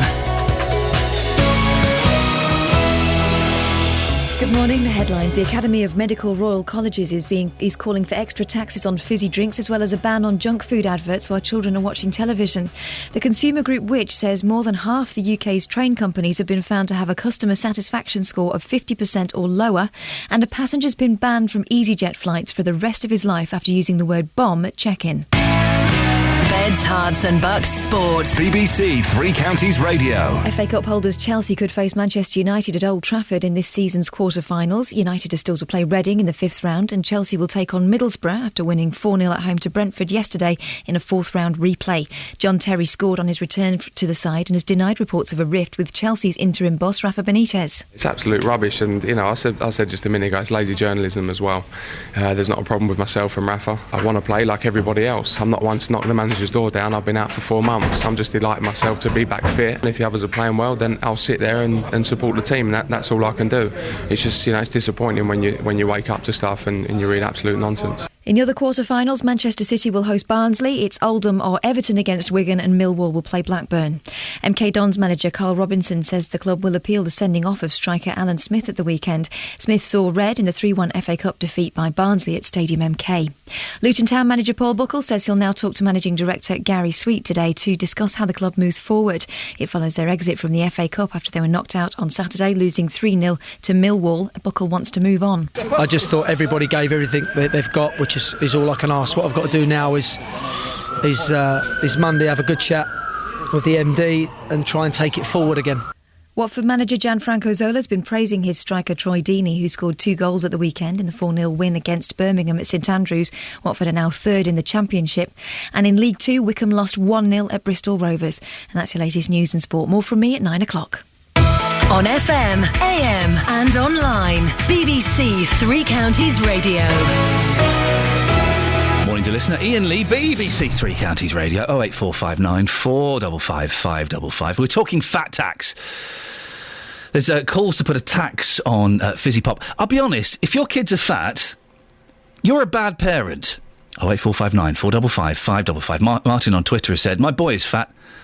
Oh, Martin! My boy is fat. How dare you call us bad parents? He's got a glandular condition caused by my wife smoking during pregnancy. Martin! Naughty. Take it seriously.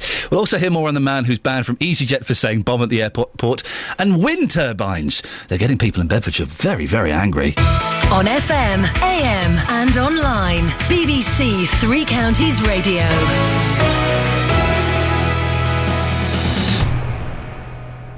Now, residents in Harlington in Bedfordshire will tonight meet to discuss the Gypsy and Traveller site, which could be built in the village. The area is one of 30 locations where the 130 pitches needed will be sited over the next 20 years. Excuse me. Paul Scoynes, our political reporter, was at the last meeting and will be there tonight. Paul, remind us of these plans. Well, Ian, there are currently 3 council-run and 19 privately run sites in central Bedfordshire, and they need to look at these for the future because under the old rules, before the current government disbanded these regional planning bodies, councils were told what they had to do. They were told how many sites they'd have to provide, but now, after those were disbanded a couple of years ago, they've had to make their own decisions. And there are plans for potentially, I mean, they agreed last month, a further 130 pitches over the next 20 years or so. Now, what that means is around 10 pitches per site.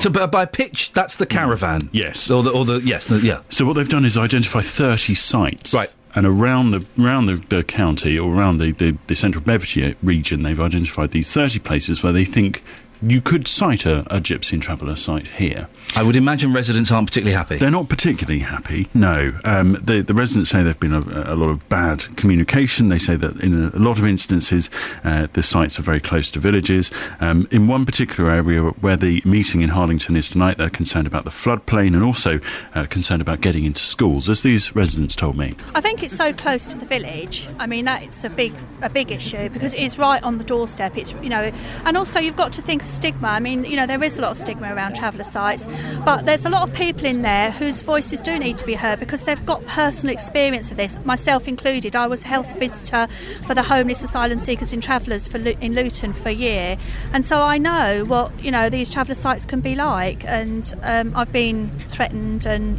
going in on an official basis, so it's people's views and emotions should be taken into consideration. And the children if this site was to go through, the children would have to go to a school. The school can't accommodate the children in the village as it is. Well, what do the council say to that? Well, they say that they've extended the consultation that was available. They say they've already done the sort of legal obligation or the consultation which they're legally obliged to do. They say they have to cite these some of the travellers by law. I mean, they have to provide some sites. If they don't provide sites, then it makes it very difficult for them to object to any illegal sites which come along. Now, the residents are getting worried. The council say, yes, we understand that. We understand that we could have been perhaps better in our communication. Nigel Young, the Sustainable Communities Chief, says there's still time to have your say. What I've introduced is a further period of informal consultation, because we will take cognizance of those representations between now and the 28th of February, which is actually when members of the Scrutiny Committee will seek to shortlist the site. Is it the picture the same all over the patch? Well, we've got certain areas in certain stages of consultation, and some have not done any consultation because they're happy with the amount that they've got already. So in Bedford, for example, there was a traveller assessment in December, and the council had secured planning permission for 6 additional sites in Kempston and 14 permanent pitches on a site in Meadow Lane, which we covered on this show. So they say that will provide sufficient supply to around 2021. In Milton Keynes, their Gypsy and Travellers need assessment it's the same that's been on there since 2006. There are 2 sites in Milton Keynes, and a recent application for Fenny Lock was rejected last year. In Luton there's 20 plots. In Hertfordshire they're still undergoing a bit of a re-look at the situation there. They're still relying on a report from 2005-06, but places like East Hertfordshire, they're looking as of December of last year to increase the number of pitches they need by 2021 by 9. So we're seeing it happen everywhere, but Central Bedfordshire, obviously, for this area certainly seems to have the most. Paul, thank you very much. Sorry, just to go off on an ever such a slight tangent. You told me that you cycled 60 miles this weekend. 0 miles, yeah. Why? Were you being chased? What? No, it's my new regime. Because we're both kind of toying with the idea of getting fit. Yeah. It would appear that you're toying with it a little bit more seriously than me. I ran 2.5 kilometres last week and was exhausted. It's not bad. Well, it's terrible compared to 60 miles. I've joined a cycling club, and they did 40 miles on Saturday. 40. I've never cycled that far before. But why would you do that? And then I went and did 20 yesterday, like an idiot. I tell you, Ian, my backside, it's quite sore. Why? What else did you do? On FM, AM and online. BBC Three Counties Radio. 60 miles. I mean, I've got my father-in-law who's 63, 64. I don't do him a disservice. He cycles a lot. He's a huge cyclist. And 2 years ago, I think it was, he cycled a section of the Tour de France. Yeah, he did. There's a section where, like, punters are allowed to have a go in the mountains. And he cycled it.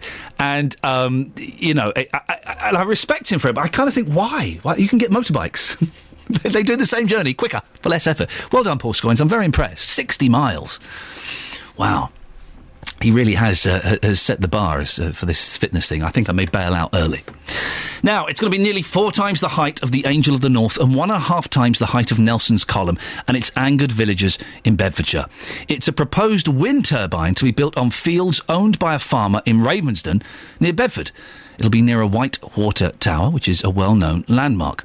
Well, Peter Geary is from Petso and lives close to a set of turbines that have been operating for over 2 years. Peter, how close are you to these turbines? Well, I live about a mile away from them. And what's it like living there?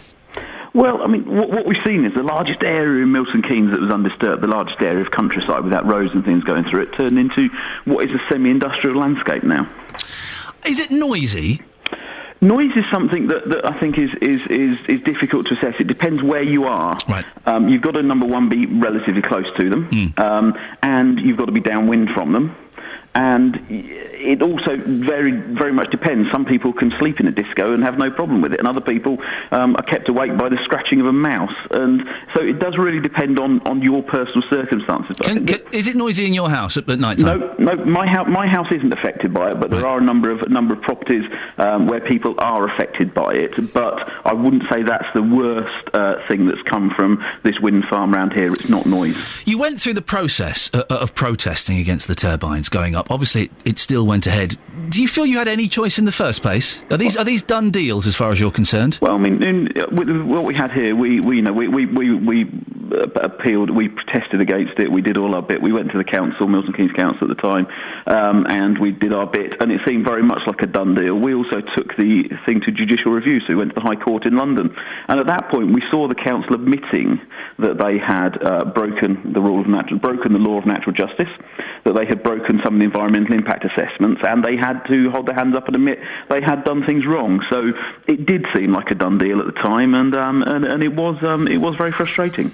We've been hearing from the residents in Ravensden. They're beginning their protests. I guess you can sympathise and empathise with what they're going through.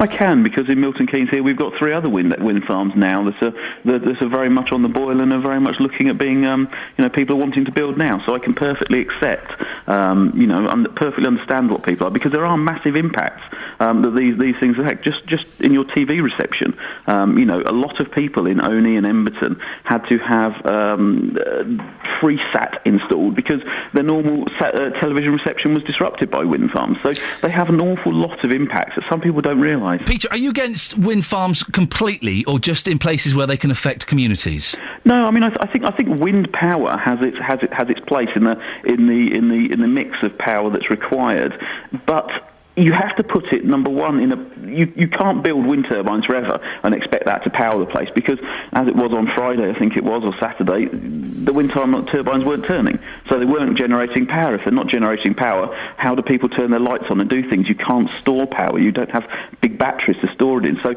there is a place for it, but it can't be everywhere. So where you are going to have it, have them in the places where they're going to generate the most power, and where they're going to affect the least people. Peter, we have to end it there. Sorry to cut you short. Peter Geary from Petso, discussing how the wind turbines that near him have affected him. Thank you very much. Now, earlier on we heard from Brian McColgan. He's outraged because he isn't allowed to use EasyJet ever again because he used the word bomb at Luton Airport. He said he was joking with security officers. Well, our reporter, Justin Dealey, has been at Luton Airport this morning. Justin, what's the mood like down there? Well, it's quite interesting this morning. Early we heard from passengers who, on the whole, Ian, didn't have much sympathy for Brian. There he was on Friday morning. All he wanted to do was check his bag in earlier. They said, sorry, you can't do that for security reasons. He then said, well, I've hardly got a bomb in the bag. But he mentioned that word bomb in an airport. This, of course, is the year 2013. A lot of people would say, you simply can't do that. So reaction early was pretty much, we haven't got any sympathy for him. Here's some more reaction in the last 30 minutes, and this is what people have had to say. Well, Daniel, like many people this morning, you've heard about Brian's case. Just be honest, have you got any sympathy for him at all? No. Can you tell us why? Because you cannot make a joke like this into an airport. You must think about families, about children, about everybody else besides you. You cannot afford to make something like this. It's not human. You seem like a pretty honest guy. I'll ask you a question which I'm sure you'll answer honestly. Do you think the man in question, Brian, is an absolute idiot for doing what he did on Friday morning by mentioning the word bomb? Okay, this is relative. Depending how do you think, how do you see the things, the facts in the life. For my personal reason, for my personal point of view, it is an idiot, yeah. Sorry to be so honest and direct, but it is an idiot. Well, Sharon, you have very little sympathy for Brian. Can you tell us why that's the case? Well, in this day and age of heightened security, you just don't mention that word bomb in an airport, anywhere really, where you've got crowds and transport. I mean, even as a joke, right now, in the year 2013, you just can't joke about those things as far as you're concerned. No, you mustn't, really. It's just going to cause outrage and inconvenience for everybody. So, Steve, we've heard about Brian. You mentioned the word bomb in Luton Airport on Friday as a joke. He's now banned from EasyJet for life. Have you got any sympathy for him at all? Not really, no. He shouldn't have mentioned the word bomb. End of story, as far as I'm concerned. And that seems to be, Justin, the point that most people have taken. Love that last guy. End of story, absolutely, because, you know, we all say things that are wrong in life. We all do that. I do it every morning, Justin. Get paid for it. And I do as well. But, of course, if you're in an airport, the way security is, whether you're joking around or not, you can't really mention the word bomb. Brian would argue, look, I'm a man who is not a danger to the public. I'm a man in my mid-60s, and it's a word that's in the dictionary. He may well say that, but the majority of people this morning certainly saying, Brian, what you did was totally out of order, and I've got no sympathy for you whatsoever. Justin, cracking story. Thank you very much indeed. Justin Dealey, our reporter, out and about there. 8:45. Whoa! Travel news now. Sophie Tyler. Beds, Hearts and Bucks travel. BBC Three Counties Radio. Heading south on the A1M, still looking slow following the earlier accident. 3 vehicles involved in junction 8 at Hitchin and 7 at Stevenage. All lanes have, however, been reopened. Still have 2 lanes closed, though, on the M25 anti-clockwise between junction 16 at the M40 and 15 at the M4, all following an accident. Recovery work now taking place. Congestion is back to junction 21 at the M1.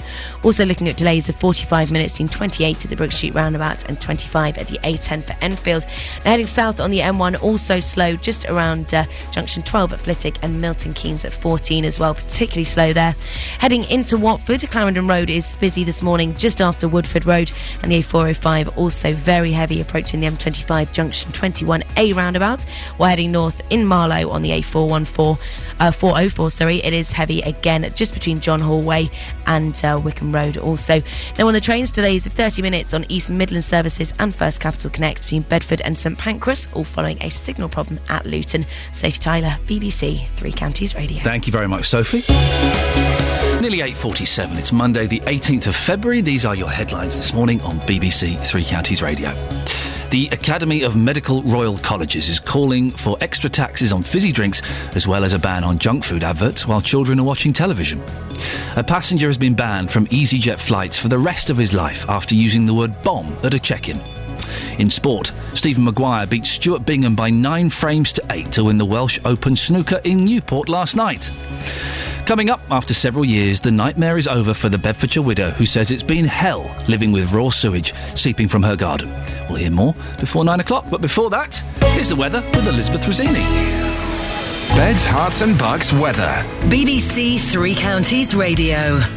Hello, a very good morning to you. We've still got some low clouds and mist and fog patches, particularly over parts of Buckinghamshire, but elsewhere a nice bright start to the day with some good spells of sunshine for the rest of the morning, brightening up just about everywhere, in fact, over the next couple of hours or so, and those sunny spells lasting well into the afternoon. Bit of cloud coming and going at times, probably a cloudier afternoon in store for many of us as well. Temperatures today up to 7 or 8 degrees Celsius later on for St Albans, Luton, Bletchley, Milton Keynes as well, Aylesbury 7 degrees Celsius here, that's 45 in Fahrenheit. A noticeable southeasterly breeze. It is going to feel quite cold actually, that wind, but at least it will be fairly light.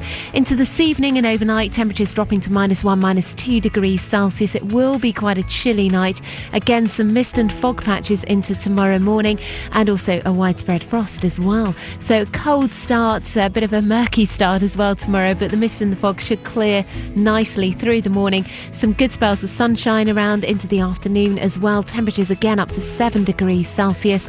But I'm afraid sunshine will be quite limited for the rest of the week. A bit of brightness here and there, but generally a much cloudier picture, a colder picture as well, with an easterly breeze that's going to feel really quite chilly at times, and staying dry for the rest of the week. So I guess that's good news if you're on your half-term holidays. That's the forecast.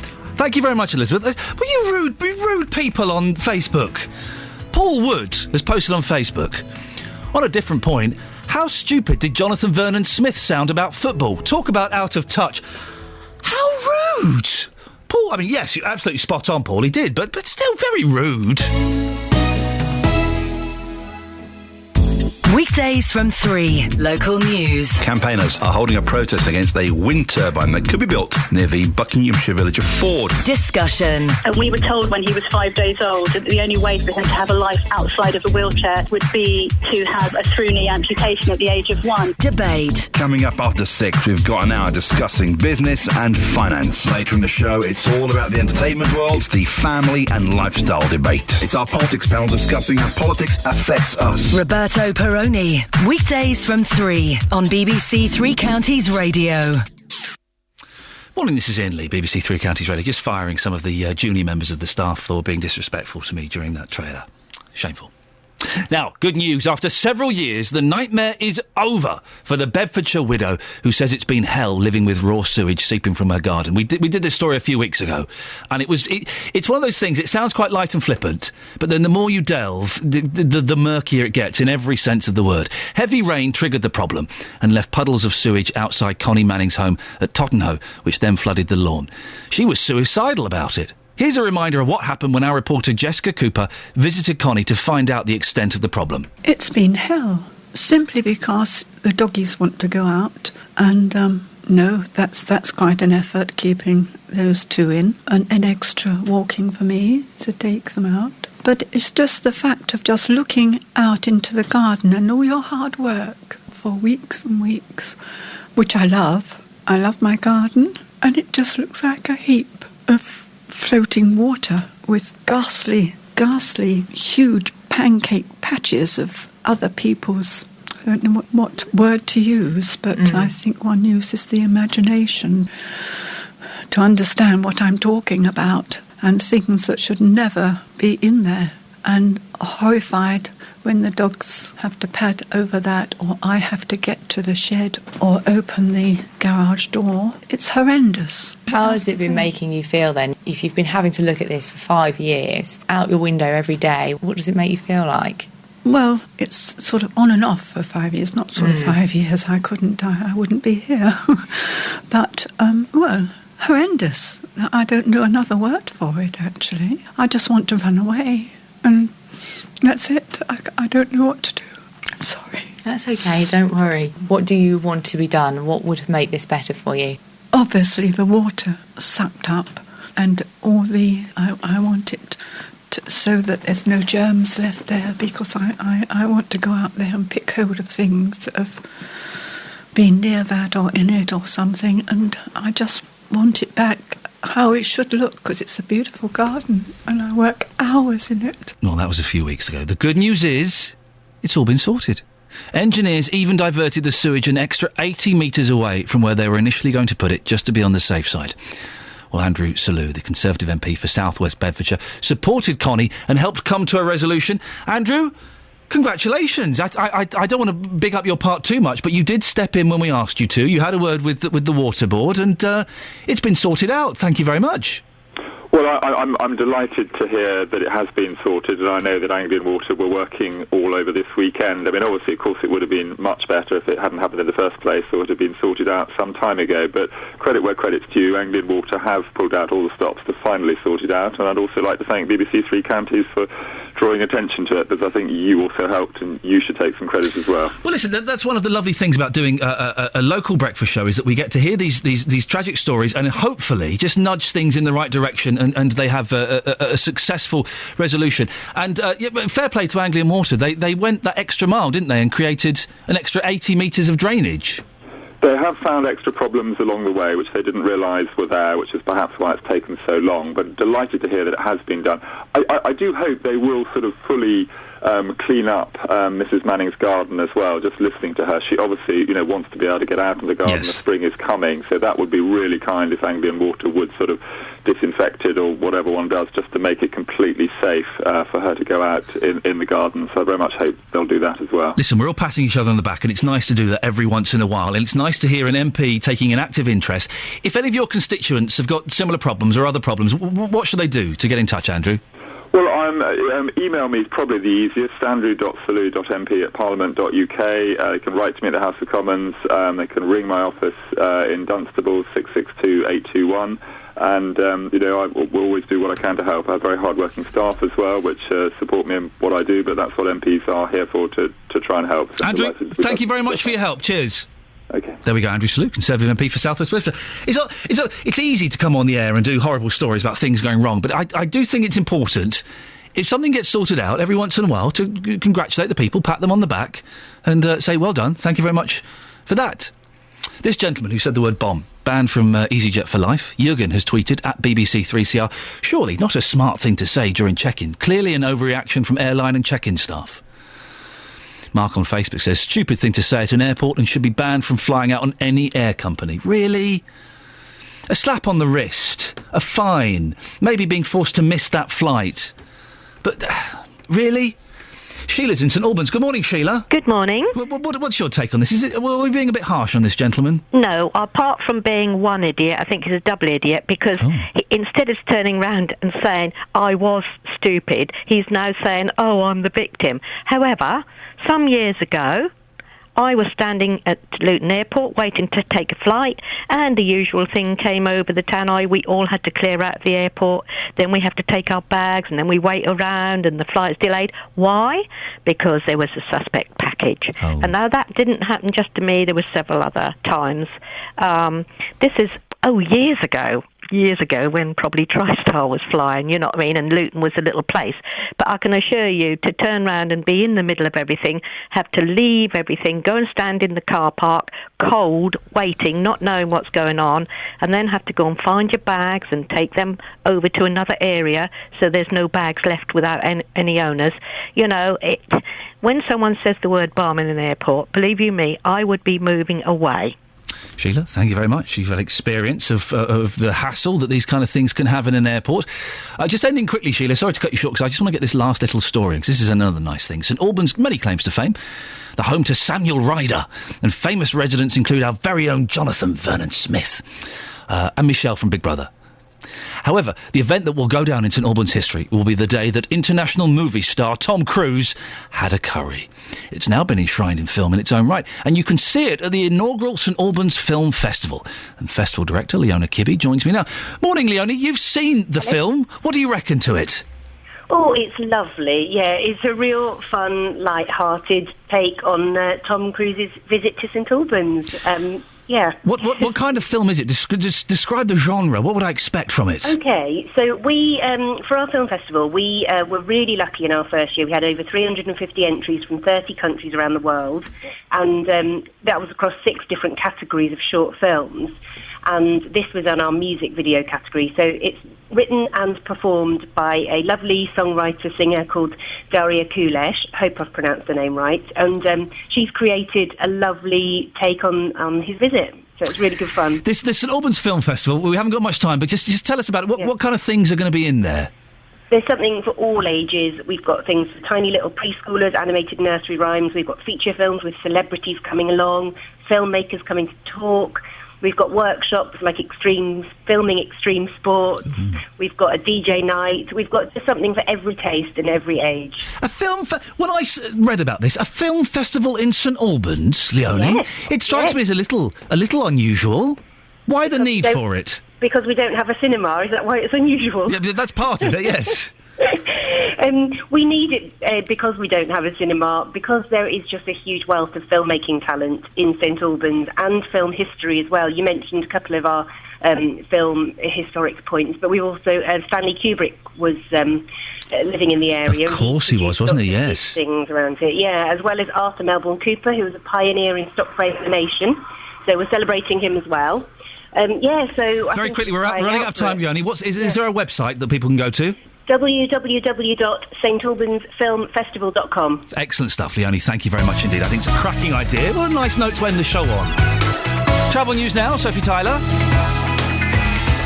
Beds, Herts and Bucks travel. BBC Three Counties Radio. Heading south on the A1M, still looking slow following the earlier accident involving 3 vehicles between 8 at Hitchin and 7 at Stevenage. Looks like it's going to take you around 15 minutes to get through that stretch. And anti-clockwise on the M25 is still queuing due to recovery work taking place on an earlier accident, which has now been moved to the hard shoulder. It's between 16 at the M40 and 15 at the M4, but congestion is back to 21 at the M1. Now, all lanes have been reopened, but going to take you around an hour and a half to get through that stretch, I'm afraid. Also 45-minute delays between 28 at the Brook Street roundabout and 25 at the A10 for Enfield. Now heading into Watford, Clarendon Road is still busy after Woodford Road, and also heading north in Marlow on the A404, fairly heavy just around Marlow Junction and Wickham Road. On the trains, we have 30-minute delays heading on East Midlands trains and First Capital Connect from Bedford to St Pancras following a signal problem at Luton. Sophie Tyler, BBC Three Counties Radio. Thank you, Sophie. I should just say, on Nick Coffer's show today from midday, he's got the fantastic Mitch Ben on. Always worth a listen. JVS is up next. I'm back tomorrow. Getting beds, hearts and bugs talking. This is BBC Three Counties Radio. Thank you, Iain. Good morning. Welcome to the JVS show. I'm Jonathan Vernon-Smith. Start of a new week. And on today's Big Phone-In, I'm asking, will a tax on fizzy drinks stop people being